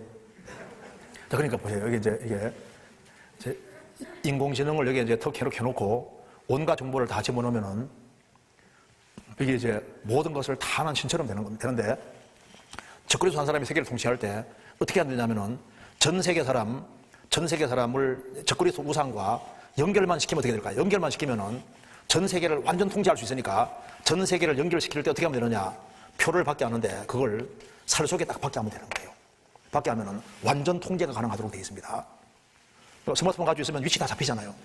표 받으면은 적그리스도가 우상 중심으로 해서 전 세계를 완전히 통제할 수 있고 말 안 들으면 그 자리에서 죽게 할 수도 있는 거예요. 위치 파악이 다 되니까. 성경 보시겠습니다. 요한계시록 13장입니다. 13장 16절. 저가 모든 자, 곧 작은 자나 큰 자나 부자나 빈궁한 자나 자유한 자나 종들로 그 오른손이나 이마에 표를 받게 하고 누구든지 이 표를 가진 자 외에는 매매를 못하게 하니 이 표는 곧 짐승의 이름이나 그 이름의 수라. 지혜가 여기 있으니 총명 있는 자는 그 짐승의 수를 세우라. 그 수는 사람의 손이 666이니라. 앞으로 전 세계 사람의 오른손 이마에 표를 받게 하는데 이 표는 곧 짐승 적그리스도의 이름이나 그 이름의 수라. 지혜가 여기 있으니 총명 있는 자는 그 짐승 적그리스도의 수를 세우라. 숫자 값을 계산해보라 그 말입니다. 그 수는 사람의 손이 666이니라. 6이 사람 숫자입니다. 사람 6일째 만들어졌거든요. 666은 인간이 하나님을 도전하는 숫자고 마귀 숫자인 거예요. 적그리스도의 이름 값을 계산하면 666이 계산된다는 뜻인데 이런 뜻입니다. 여기에 적그리스도의 이름 값이 666이라는 말 뜻은 뭐냐면은 적그리스도가 666이라는 이름으로 나온다고 했습니다. 성경이 기록될 당시에는 1, 2, 3, 4, 5, 6, 7, 8, 9, 10 아라비아 숫자가 없었습니다. 이 아라비아 숫자는 인도에서 만들어졌고 아랍 상인들이 받아들여서 퍼뜨렸기 때문에 아라비아 글자라고 합니다. 이 아라비아 글자가 없을 때는 헬라어 자체의 값이 정해져 있는데 알파는 1, 베타는 2, 감마는 3, 델타는 4의 값이 정해져 있어요. 그래서 예수님을 헬라말로 이수스, 헬라말로 예수님을 숫자 값으로 계산하면은 888 나오는데 8이 부활 숫자입니다. 888. 적그리스도는 숫자가 계산하면 666이 나오도록 되어 있는 거예요. 그래서 학자들이 지금도 계속 두드려 봅니다. 666이 나오는 사람 중에 하나로 힌트 줬기 때문에. 이렇게 하니까 제가 이렇게 얘기하니까 한 대학생이 제 이름 한번 쳐보세요. 66이 나올까봐. 한국 사람은 아니라 해도 그렇게 기억하게 되다니. 666이라는 이름 나오는 사람 중에 하나로 힌트 주신 겁니다. 월드와이드웹 www 치고 들어갈 때 히브리 말로는 바보 이렇게 치고 들어가는데 바보가 아니라 바보. 알렙은 1, 벳은 2, 김벨은 3, 달렛은 4, 해는 5, 바보는 6입니다. 그 히브리로는 666 치고 들어가는 거예요. 그리고 여기에 미국에서 많이 팔리는 음료수, 이게 몬스터 음료수인데 이거 보이죠? 여기 바보 혹은 와우라고 이런데 666 음료수입니다. 몬스터 에너지 드링크는 짐승을 풀어주라는 슬로건을 사용한다. 이 드링크 맞은 사람, 666이 힘나게 한다 그 뜻인 거예요. 66이 좋은 것처럼 이렇게 선전하고 있습니다. 그리고 미국에서 66 빌딩이 있는데 이 빌딩 안에 뭐가 있느냐? 놀랍게도 베리칩 있지 않습니까? 베리칩 회사가 여기에 들어있습니다. 육력에. 이것도 좀 놀라잖아요. 어쨌든 간에 적거리소는 666이라는 이름으로 등장하고, 그리고 놀라운 건 보시면 구글에서 양자 컴퓨터를 개발하는 중인데, 지금 양자 컴퓨터가 나오긴 나왔습니다. 벌써 나왔는데, 아주 성능 좋은 게 곧 나오는데요. 알파고가 1만 년 동안 할 일을, 알파고가 이석을 이겼잖아요. 바둑도가 이겼는데, 알파고가 1만 년 동안 할 일을 200초 안에 끝내주는. 그러니까 이런 양자 컴퓨터 같은 이런 것을 여기다가 이제 장착하면요, 이건 공일 체계가 아니기 때문에요. 얼마나 속도가 빠른지, 이런 양자 컴퓨터 같은 이런 걸 머릿속에다 부착시키면요, 전 세계 모든 사람이 다 접속해도 순식간에 답도 다 해주고, 그러니까 여기에 이제 이런 우상 하나가 만들어지면요, 워낙 속도가 빠르니까. 그래서 적거리소가 우상 중심으로 해서 전 세계를 완전 통제할 수 있는데, 그 통제하기 위해서 표를 딱 받게 하는 겁니다. 표를. 그래서 여기 이제 성경이 말씀하기를 앞으로 표 받는다는 말이 무슨 말입니까? 현금 없는 사회가 온다고 말입니다. 몸 안에 표를 받습니다. 그래서 그 오른손이나 이마에 표를 받게 할 것이다. 이 표를 가진 사람만 매매하게 할 것이다. 요즘 돈도 문제가 많습니다. 카드도 문제가 많고, 그래서 이제 칩을 잘 쏘게 받게 하려고 하는데, 바코드도 보면 기분이 안 좋아요. 왜냐면 이게 두 줄을 고는 6인데 끝에 중간에 끝에 하나씩 있잖아요. 66색의 바코드입니다. 이거부터 기분이 안 좋습니다. 66이 들어가 있잖아요. 그리고 이걸 이제 상품에 다 받고 있고, 칩을 통해서도 사람 몸에 받으려고 하는데 좀 준비가 다 돼 있습니다. 암호가 필요 없다. 몸이 패스워드가 된다. 가장 확실한 진본적은 몸에 받는 겁니다. 자, 그래서 여기에 어디 받을 거냐? 저희가 한번 보시겠습니다. 딱 성경에 정해져 있어요. 오른손이나 이마에 받을 것이다. 그래서 1985년에 처음으로 경향신문에 이런 말이 나왔습니다. 한편 미국의 일부 카드 회사에서는 아예 사람의 이마나 손바닥에 카드 번호를 문신으로 새기는 방법이 연구되고 있다. 이마나 손바닥에. 성경은 요한계시록은 AD 96년에 기록이 됐는데 1985년에 처음으로 이마나 손바닥에 카드 번호 문신이 연구되고 있다. 이 말이 나오기 1900년 전에 성경은 딱 기록되어 있는 거예요.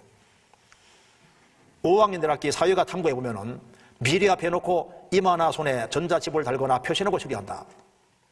이마나 손에. 2008년 중앙일보 한 논설위원이 있었습니다. 생체칩에 대해 얘기하면서 어디 받아야 되느냐. 미국 정보기관의 연구에 따르면 피부의 온도 변화에 따라 재충전되는 배터리에 내장한 반도체 이식하기 위한 적당한 위치는 이마와 손등이라고 한다. 이마와 손등이라고 한다.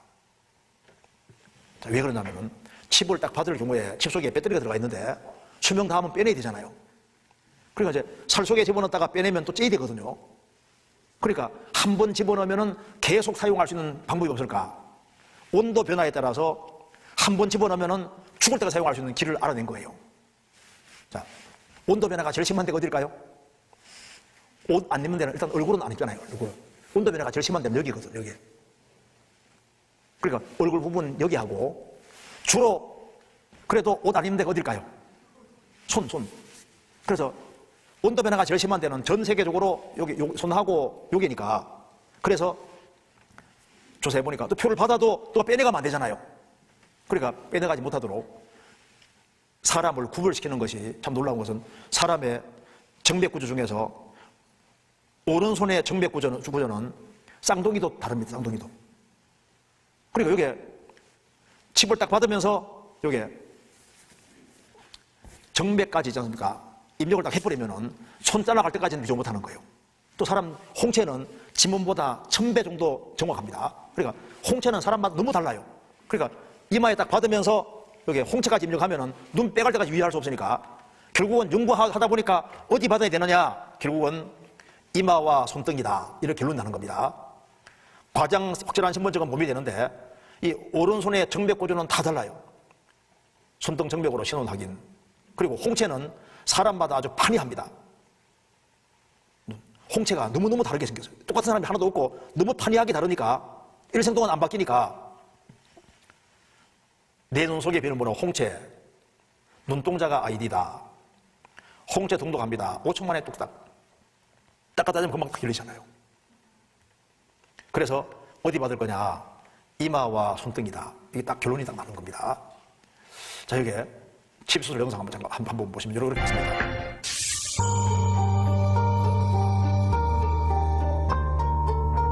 벌써 이렇게 칩 받는 사람들이 많습니다. 그잖아요. 그리고 여기에 칩을 받는데 여기에 비디오 한번 봅시다. 미국의 한 기업이 업무를 효율적으로 하기 위해서 직원들 몸에 칩을 심기로 했습니다. 모든 행적을 고스란히 감시받는 섬뜩한 미래가 현실이 됐다는 지적입니다. 연지환 기자입니다. 손목에 칩을 심어 위치를 감시하고 귀 밑에 주입된 칩을 해킹해 적들을 제거하기도 합니다. 영화 속 상황이 현실이 되고 있습니다. 미국의 한 IT 기업은 희망 직원 50명에게 쌀알 크기의 칩을 주입하기로 했습니다. 엄지와 검지 사이에 주사를 놓듯이 집어넣습니다. It's the next thing that's inevitably going to happen and we want to be a part of it. 출퇴근 관리와 물품 구매를 편리하게 할 수 있게 돼 업무 자율성이 높아질 거란 설명입니다. 영국 BBC는 반은 인간, 반은 걸어다니는 신용카드가 되는 것이라고 비유했습니다. 스웨덴에서는 이미 2만 명이 칩을 이용하고 있습니다. 잠금 장치에 손을 갖다 대 문을 열고 복사기를 작동시킵니다. 이런 효율과 편리의 이면에 숨겨진 부작용을 제기하는 지적도 잇따르고 있습니다. All of that data could conceivably be collected. So then the question is, what happens to it afterwards? What is it used for?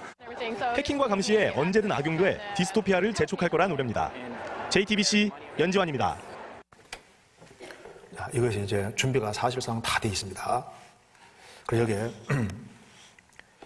여기 보면 사원증 목에 걸지 마세요. 손에 이식하세요. 벨기에에서 현실화된 신체 내장형 마이크로칩 사원증. 네, 이 벨기에에서 실제로 표를 받고 하는데 사원증 대신에 손에 칩을 넣으세요. 이 작은 마이크로칩이 바로 새로운 사원증. 엄지와 검지 사이에 손바닥에 삽입하면 회사 출입은 물론 업무용 컴퓨터 사용과 본사 시스템 접촉까지 문제가 없답니다. 그러니까 손에 딱 넣어버리는 거예요. 신체 내장 삽입 이렇게 앞으로 됩니다. 자, 그래서 여기다가 자, 그래서 여기에 표 받으면 어떻게 되느냐 성경에서 경고하고 있습니다. 표를 받으면 어떻게 되느냐 요한계시록 14장에 또 다른 전사하고 셋째가 그 뒤를 따라 큰 음성으로 가로되 만일 누구든지 짐승과 그의 우상에게 경배하고 이게 먼저입니다. 요즘 지금 받는 것은 경배하고 받는 건 아니잖아요. 앞으로 환란 속에 들어가면 경배하고 이마에나 손에 표를 받으면 그도 하나님의 진노의 포도주를 마시리니 그 진노의 잔에 섞인 것이 없이 부은 포도주라 거룩한 천사들하고 우리 영 앞에서 불과 유황으로 고난을 받으리니 그 고난 연기가 세세토록 올라가리로다. 짐승과 그의 우상에게 경배하고 그 이름의 표를 받는 자는 누구든지 밤낮이 못지 못하라 하더라. 이제 경배하고 표를 받으면은 불과 유황으로 고난받고 세세토록 고난받고 밤낮 쉬지 못한다. 지옥 가는 티켓이 된다고 말입니다. 그래서 혼란 속에 들어가면 표를 받고 표 받으면은 이제 지구상에 재앙 내리시는데 7인의 심판 때 인류의 4분의 1이 죽고 나팔 심판 때 3분의 1이 죽고 7 대접 심판 때 인류가 거의 전멸합니다. 그래서 요한계시록 16장에 표 받은 사람에게 7 대접 심판이 있을 때 표 받은 사람에게 악하고 독한 헌대가 이게 헌대입니다. 악하고 독한 헌대가 생기고 그 다음에 바다가 다 죽은 자의 피가 되니까 물고기가 다 죽고 물의 근원이 다 피로 바뀌고 태양이 사람들을 태우고 흑암재앙, 질병재앙이 오고 결국은 전 세계는 마지막 전쟁을 치르게 돼서 인간이 만든 핵무기를 다 사용하기 때문에 만국의 도시가 다 무너지고 약 100건대 우박이 막 내리고 그래서 살이 섰고 눈이 구멍 속고 혀가 섰는데 섰을 때 말, 노새, 낙대, 낙이 가축도 똑같이 썩어내리는데 핵이 땅 터지면은 서 있는 순간에 쫙 썩어내리잖아요. 자, 서 있는 순간에 녹아내릴 것이다. 요즘 중성자 사는 땅 터지면은 건물은 그대로 두고 생명체만 다 죽여버립니다. 참독이잖아요. 그래서 성경에 미리 다 기록되어 있는데 성경에 아주 상세하게 자세하게 다 나와 있는 거예요. 자, 그래서 여기 봅시다. 요한계시록 19장 보세요. 이제 표를 받게 한 사람이 어떻게 되는지 봅시다. 요한계시록 19장에 여기에 적그리스도하고 거짓 선지자 이 두 사람 어떻게 되는지 보십시오. 이제 요한계시록 19장 11절 이하는 이제 예수님이 지상재림하는 장면입니다. 예수님이 이제 지상재림하시면은 이 두 사람 어떻게 되는지 봅시다. 20절 짐승이 잡히고 적그리스도입니다. 짐승이 잡히고 그 앞에서 이적을 행하던 거짓사도 함께 잡혔으니 거짓 선지자 함께 잡혔으니 이는 짐승의 표를 받고 그의 우상에게 경배하던 자들을 이적으로 미혹하던 자라. 이 둘이 산채로 유황불 붙는 못에 던지오고, 예수님 지상절에 마시면 이 두 사람을 붙잡아서 산채로 어디 집어넣습니까? 불못에 딱 집어넣어요. 그리고 이제 천년왕국이 시작되고, 천년왕국 시작될 때 마귀를 전부 다 붙잡아서 무저갱에 가둡니다. 가두고 천년왕국이 있고, 천년왕국 끝에 이제 무저갱에 가두어졌던 마귀를 천년왕국 끝에 잠깐 풉니다. 풀면은 무저갱에서 사탄이 나와서, 귀신들이 나와서 만국을 미혹하게 하고, 이 사탄을, 귀신들 몽땅 붙잡아서 이제 불못에 집어넣습니다. 자, 여기에 20장 17절 보시겠습니다. 천년이 참에 사단이 옥에서 놓여 나와서 천년왕국 끝에 마귀가 잠깐 풀립니다. 그리고 10절 보시겠습니다. 또 저희를 미혹하는 마귀가 불과 유황못에 던지오니 거기는 그 짐승과 거짓 선자도 있어 세세토록 밤낮 괴로움을 받으리라. 그러니까 오른손 이마에 표를 받게 한 이 두 사람이 천년왕국 전에 불 속에 들어갔는데, 천년왕국 끝나고 난 다음에 이제 마귀를 무적에게 풀어서 잠깐 만국 미혹하고 이제 마귀 붙잡아서 불 속에 집어넣을 때, 천년왕국 전에 불 속에 들어간 이 두 사람이 여전히 여기 있어. 어떻게 되는 겁니까? 그러니까 지옥은 들어가면은 존재가 안 없이는 거예요. 그리고 이제 최후의 심판대 앞에서 심판해서 이제 구원 안 받은 사람은 세 번째로 불못에 들어가는 거니까, 첫 번째는 적그리스도, 두 번째는 마귀가 들어가고, 세 번째는 이제 최후의 심판대 앞에서 구원 안 받은 모든 사람은 심판받아서 불못에 들어간다고 말입니다. 이해되죠? 자, 그래서 여기에 성경은 역사의 과거부터 미래가 문자가대로 다 기록되어 있다고 말입니다. 앞으로 좋은 세상이 오는 겁니까? 아주 무서운 세상이 오는 겁니까? 아주 무시무시한 세상이 오는 거예요. 그래서 표받는 일이 끝나고 나면 하나님이 지구상에 가장 엄청난 재앙을 내리시는 겁니다. 그렇잖아요? 그래서 이런 모든 혼란을 피할 수 있는 길은 딱 하나밖에 없어요. 구원받는 길밖에 없는 겁니다. 이제 짧은 시간 동안 간단히 말씀드리겠습니다. 이제 지금부터가 중요한데 짧은 시간 잠깐 말씀드리겠습니다. 디모데전서 2장 찾겠습니다. 2장 4절입니다. 디모데전서 2장 4절.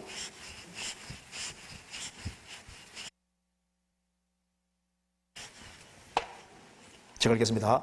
하나님은 모든 사람이 구원을 받으며 진리를 아는 데 이르기를 원하시느니라. 하나님은 모든 사람이 구원받기 원하십니다. 모든 사람이 진리 아는 걸 원하셔요. 그러니까 하나님은 여기 계신 분들 전부 다 구원받고 천국 가기 원하시는 겁니다. 그럼 우리가 이제 구원받기 위해서 뭘 해야 되냐면은, 먼저 구원이라는 말 뜻을 정확히 알아야 됩니다. 구원받는다는 말 뜻이 뭘까요? 구원받는다는 말은 이런 뜻입니다. 여기 이제 어떤 사람이 길을 걸어가다가 엉뚱한 데를 보고 가다가 깊은 맨홀에 빠졌습니다. 맨홀이 너무 깊어서 정신 차리고 보니까 여기에 나올 수 있는 길이 없는 거예요.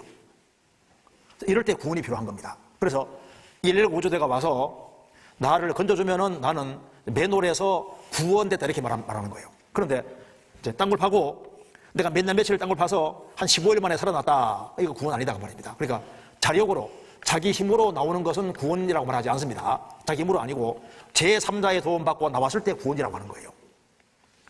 여기 이제 배가 파손돼서 내가 이제 바다에 둥둥 떠 있습니다. 난 수영도 못해요. 죽는 게 확실해요. 이럴 때 구원이 필요하다고. 그래서 구명선이 와서 건져준다든가 헬리콥터가 와서 건져준다든가 건진 받으면 이제 바다에서 구원되다 이렇게 말하는데, 내가 30일 동안 헤엄쳐 살아났습니다. 그건 구원이 아닌 거예요. 구원이란 말은 꼭 제3자의 도움으로 나올 때 구원이라고 하는 겁니다. 그러니까 성경에서 구원은 무슨 구원이냐면은 지옥에서의 구원이니까. 왜 내가 구원받아야 되느냐?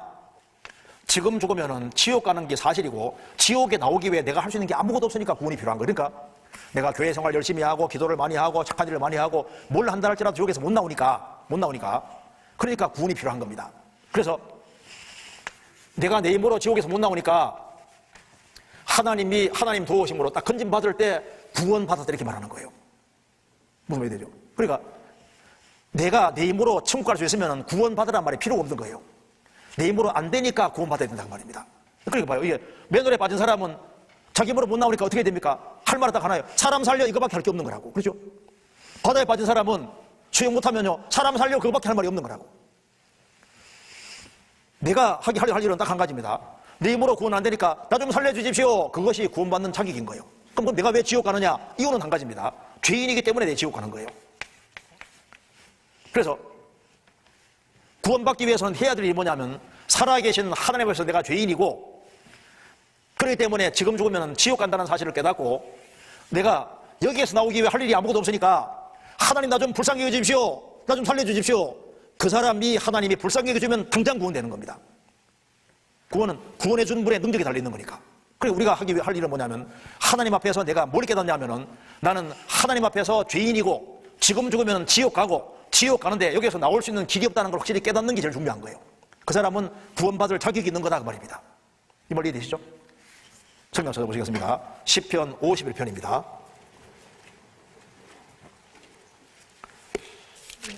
시편 51편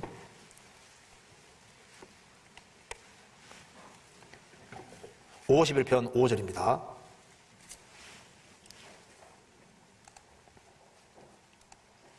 자, 제가 읽겠습니다.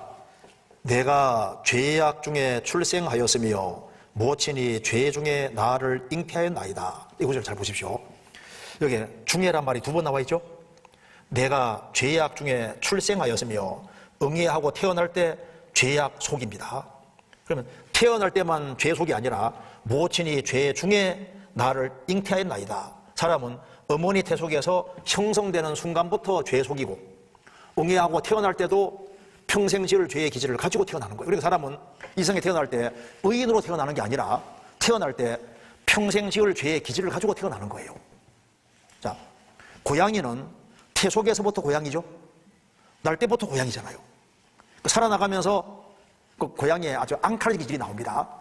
호랑이는 태 속에서부터 호랑이, 날 때부터 호랑이고 살아나가면서 싸나운 기질이 나오잖아요. 물고기는 태어날 때부터 물고기고 헤엄치는 기술을 타고났습니다. 사람은 어머니 태 속에서부터 나쁜 종자, 태어날 때부터 나쁜 종자, 살아나가면서 온갖 죄를 지어가는 거예요. 그러니까 사람은 태어날 때 의인으로 태어나는 게 아니라 평생 지을 죄의 기질을 가지고 하나님을 등지고 태어나는 거예요. 죄의 기질을 가지고 난다 그 말입니다. 그래서 얘들 관찰 잘 해보면은 얘들이 어릴 때는 죄 지을 힘이 없어서 그렇지 평생 지을 죄의 기질이 움직이고 있는 걸 알 수 있습니다. 한 집에 3살짜리 애가 있는데 동생이 태어났어요. 어머니 아버지가 막 동생 태어났으니까 막 깡꿍깡꿍하고 막 좋아하니까 3살짜리 애는 어떻게 합니까? 벌써 시기를 구합니다. 그죠? 배운 게 아니에요. 어머니 아버지가 이제 우유 먹여서 애를 키우면 어떻게 합니까? 부모님 아버지 어떻게 해요? 우유병 다 뺏어가지고 자기가 다 빨아먹고 빈병 다 꽂아놓고 어머니 아버지 달려오면 어떻게 합니까? 벌써 안 먹은 척 하잖아요. 말병 벌써 거짓말하고. 이제 형이 5살, 동생이 3살 됐습니다. 엄마 아버지가 동생만 사랑하는 것처럼 보이면 부모님 아버지 어떻게 합니까? 골방도 딱 때리고 발로 차고 막 괴롭히잖아요. 여기 계신 모든 분들도 4살, 5살 때는 착하다고 생각했을 겁니다. 10대 지나가면서 죄가 슬슬 나오기 시작하죠. 이제 날이 가면 갈수록 내 속에 안 좋은 것이 얼마나 많이 있는지를 점점 더 느껴가기 때문에 원래부터 착한 존재가 아닌데 세월이 흘러가면서 자기가 안 좋은 것이 너무 많이 들어있는 걸 점점 깨닫게 되는 거예요. 평상시에는 착한 것처럼 보여도 조금 건드리면 조금 나오기 시작하죠. 조금 더 건드리면 더 많이 나오죠. 속을 확 뒤집으면 어떻게 됩니까? 무기하고 튀어나오잖아요. 평생 사람 속에 죄의 기질을 갖고 있는 게 맞다. 그러니까 사람은 태어날 때 의인으로 난 것이 아니라 죄의 기질을 가지고 났다는 성경 진술이 사실인 거예요. 그렇죠? 그 사람은 죄의 기질을 가지고 나서 무엇으로 죄를 지어가냐 하면 이사야 59장 보면 사람은 이사야 59장과 잠언 6장의 사람은 뭐로 죄 짓냐면은 머리의 사상으로, 눈으로, 혀로, 손으로, 마음으로, 발로 죄를 지어가는 겁니다. 근데 제일 근본되는 죄 공장이 사람 마음이에요. 잠언 26장 찾겠습니다. 잠언 26장 24절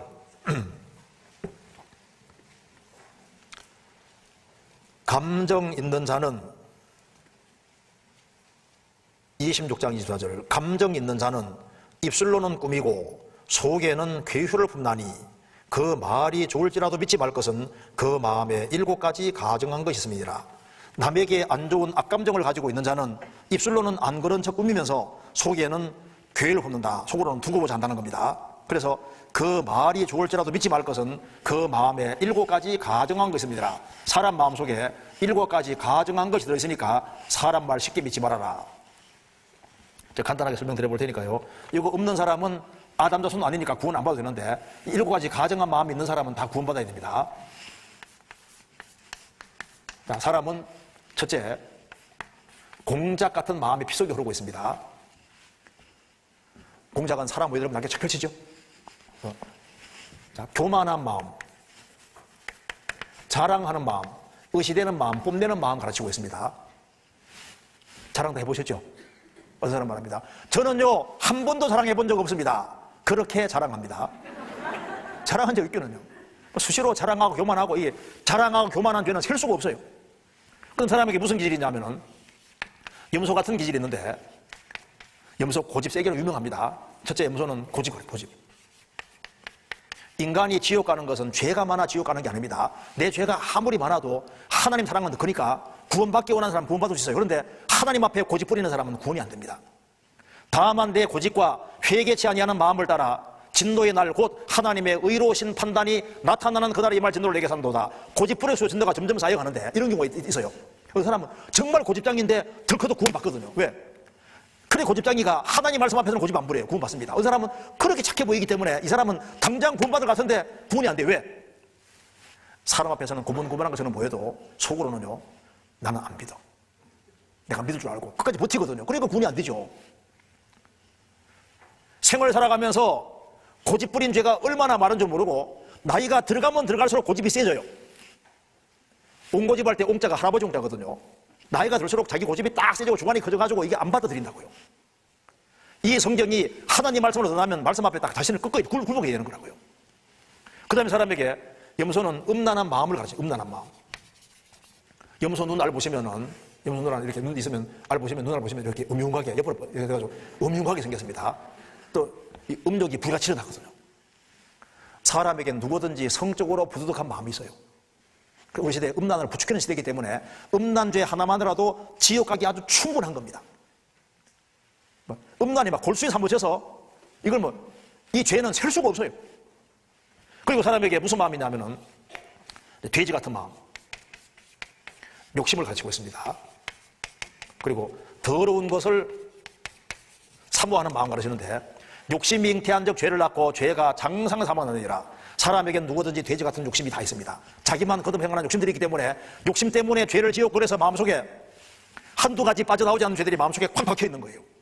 욕심 때문에 죄 지은 겁니다. 그리고 이 돼지는 더러운 것을 사모하는 거 가르칩니다. 사람은 양심만 있는 게 아니라 이 타락된 기질이기 때문에 양심은 날이 가면 갈수록 더러워져요. 그런데 여기에 돼지 같은 마음, 이 더러운 걸 사모하는 마음인데, 사람은 망가지고 싶은 마음이 있습니다. 아세요?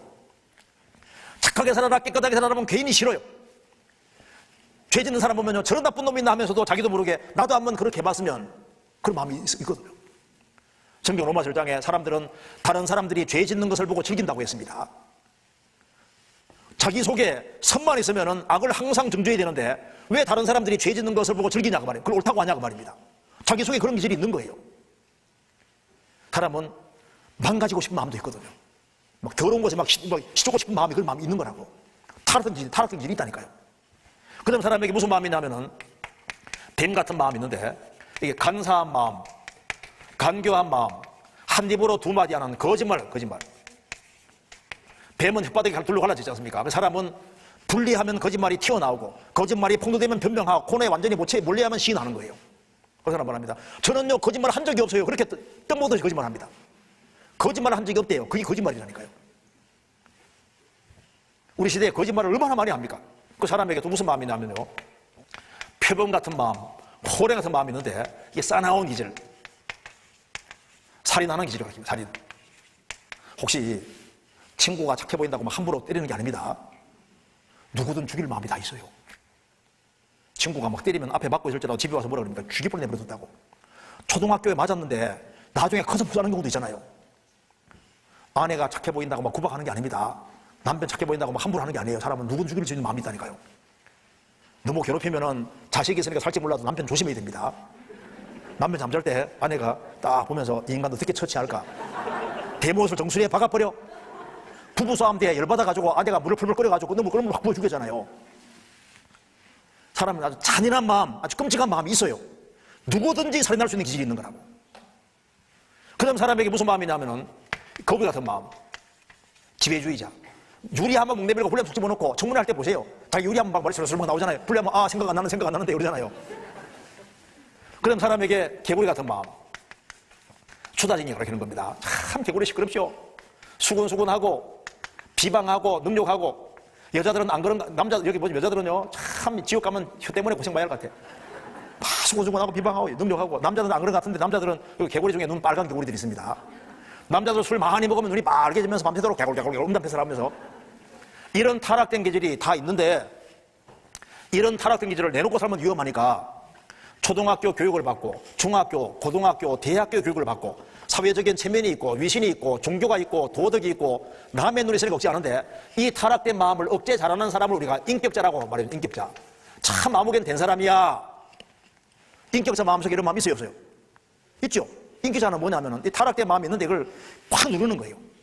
음란한 마음 몰라도 확 누르고 죽고 싶어도 확 누르고. 이게 타락된 마음을 억제 잘하는 사람 인격자라고 하는데 사람들 끝을 보니까 야 훌륭하다. 하나님 어디 보십니까? 하나님 사람 속을 보세요. 사람의 행위가 자기의 보기에는 모두 깨끗하다 해도 여호와는 심령 감찰, 하나님 사람 심령 감찰하시기 때문에 하나님 보실 때는 창녀를 보나 수녀 보나 그래 큰 차이가 있는 게 아니다 그 말입니다. 창녀는 속에 있는 죄가 다 드러났고 수녀는 다 가지고 있으니까 사람들은 수녀 깨끗하다 창녀 더럽구나 하겠지만 하나님 어디 보십니까? 속을 보시기 때문에 한 사람도 깨끗하지 않다고 말씀하신 거예요. 성경에서 보시겠습니다. 예레미야 17장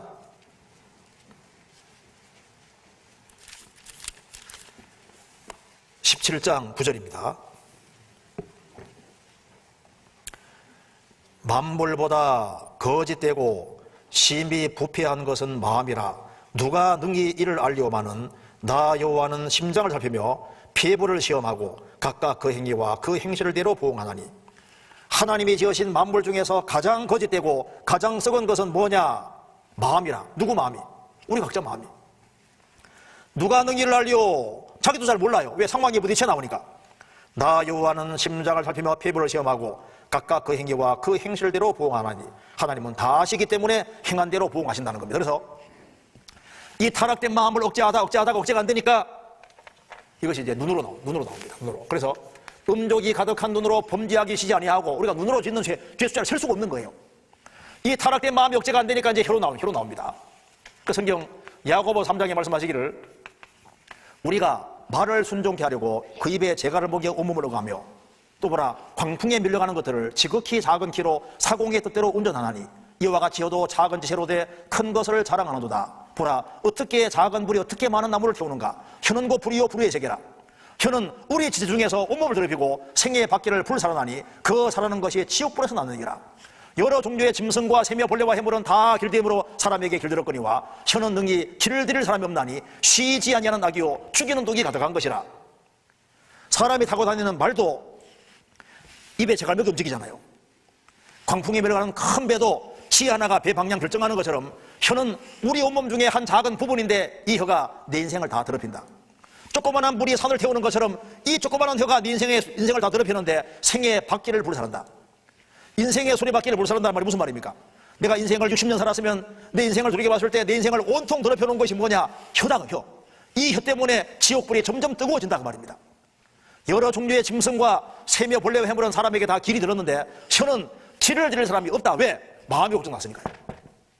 쉬지 아니하는 악이요 죽이는 독이 가득한 것이라. 예수님이 마태복음 12장에서 말씀하셨습니다. 사람이 무슨 무익한 말을 하든지 심판날에 무슨 무익한 말을 하든지 심판날에 이에 대해서 신문을 받으리니 내 말로 의롭다함 받고 내 말로 정죄함 받으리라. 우리가 일생 동안 말하는 게 다 기록되고 있는 거예요. 이게 다 드러나게 되는 겁니다.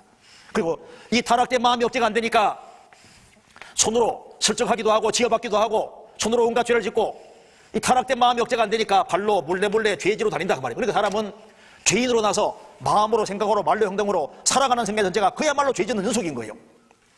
평생 죄 가운데 살다가 어느 날 갑자기 죽는 겁니다. 그럼 어떻게 될까요? 여기. 자, 이렇게 우리가 이제 죄인으로 나서 날이 가면 갈수록 죄짐이 점점 무거워집니다. 나의 죄가 나의 머리털보다 많으므로 상상할 수 없을 많은 죄를 짊어지고 사는데 아슬아슬한 벼랑길을 걷는 것 같은 거예요. 자, 어느 날 죽습니다. 한 번 죽는 것은 사람에게 정하신 것이요 그 후에는 심판이 있으리니. 자, 죽음 뒤에 심판이 딱 기다리고 있는 거예요. 심판이. 그런데 하나님 심판이 기다리고 있는데요. 이 심판은 얼마나 철저한지 보시겠습니다. 여기 보시면은 하나님의 경고입니다. 시편 50편에 내가 이 일을 행하여도 내가 잠잠하였더니 내가 나를 너와 같은 줄로 생각하여도다. 자, 내가 앞에 일을 행하여도 하나님이 가만히 있었더니 너가 나를 너와 같은 사람인 줄로 착각해도다. 자, 어떤 일을 했는지 봅시다. 내가 교훈을 미워하고 내 말을 내 뒤로 던지며 하나님 말씀을 미워하고 하나님 말씀을 등 뒤로 던져버려도 하나님이 잠잠히 계십니다. 성경을 짝짝 찢어버려도 가만히 계십니다. 도적을 본 적 연합하고 간음하는 자와 동료가 되며 도둑질도 하고 간음죄도 짓고 또 그런 사람들과 어울려 지내도 하나님이 잠잠히 계셔요.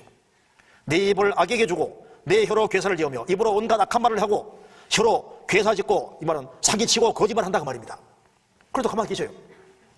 앉아서 내 형제를 공박하며 내 어미 아들을 비방하노도다. 형제끼리 싸우고 비방해도 가만히 계셔요. 내가 이 일을 행하여도 내가 잠잠하였더니 내가 나를 너와 같은 줄로 생각하여도다. 착각했다는 겁니다. 하나님은 사람이 아니십니다. 그러나 내가 너를 책망하여 내 죄를 내 목전에 차례로 베풀리라 하시는도다. 내가 너의 죄를 차례로 베풀리라. 무슨 말입니까? 태어나 죽을 때까지 죄를 상상으로 지은 죄, 마음으로 지은 죄, 혼자만 알고 있는 죄, 친구 몇 명만 알고 있는 죄, 집안 식구들만 알고 있는 죄, 감춰진 공개된 죄를 다 끄집어내서 순서대로 다 나열한다고 말입니다. 그래서 이렇게 말했습니다. 하나님을 잊어버린 너희여 이제 이를 생각하라. 그렇지 않으면 내가 너희를 찌질이니 건질 수 없으리라. 이 죄를 해결하지 못하고 죽은 것 놓으면 내가 너희를 찌질이니 건질 수 없으리라. 아주 무서운 심판만 남아있다는 겁니다. 그럼 심판받으면 어디 갈까요? 한 군데부터 보시겠습니다. 요한계시록 20장입니다.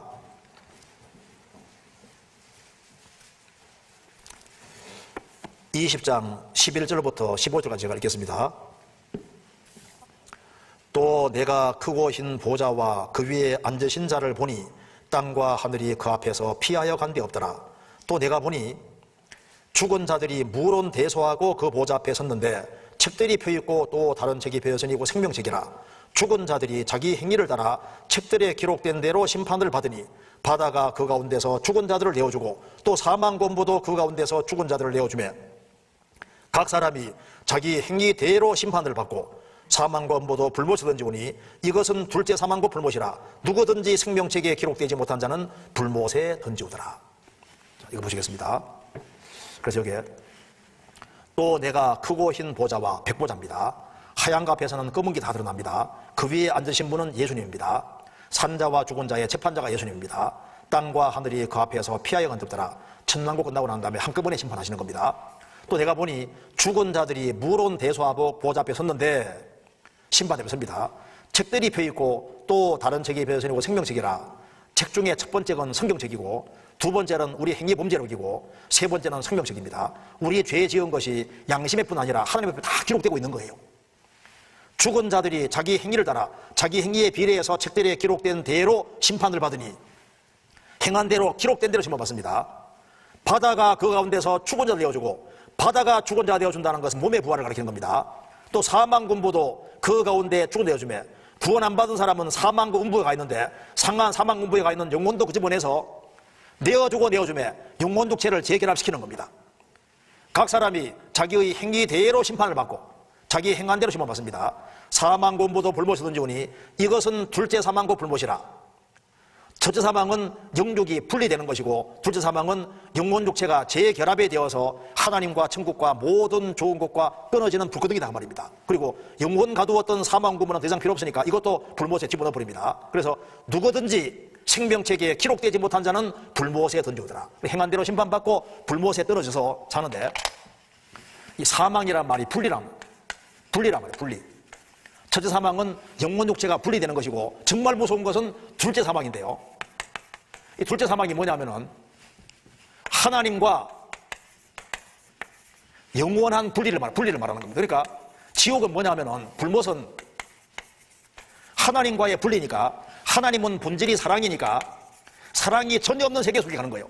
하나님은 빛이시니까 빛이 없는 완전한 캄캄한 흑암으로 하나님은 기쁨으로 충만하신 분이고 하나님은 즐거움의 하나님입니다. 그래서 진선비가 충만하신 하나님인데 모든 기쁨이 없는 슬픔이 가다가 고통이 가다가 그러니까 하나님과 영원히 분리되고 모든 좋은 것과 완전히 분리되는 곳으로 간다고 말입니다. 그러니까 육체의 죽음보다 더 무서운 것은 영원한 하나님과 영원히 분리되는 곳에 가는 게 제일 무서운 거예요. 그래서 이 지옥으로 가는 게 사실이기 때문에 나 좀 살려주십시오. 이것이 구원받는 자격이다 그 말입니다. 그래서 너희가 전심으로 나를 찾고 찾으면 나를 만나리라.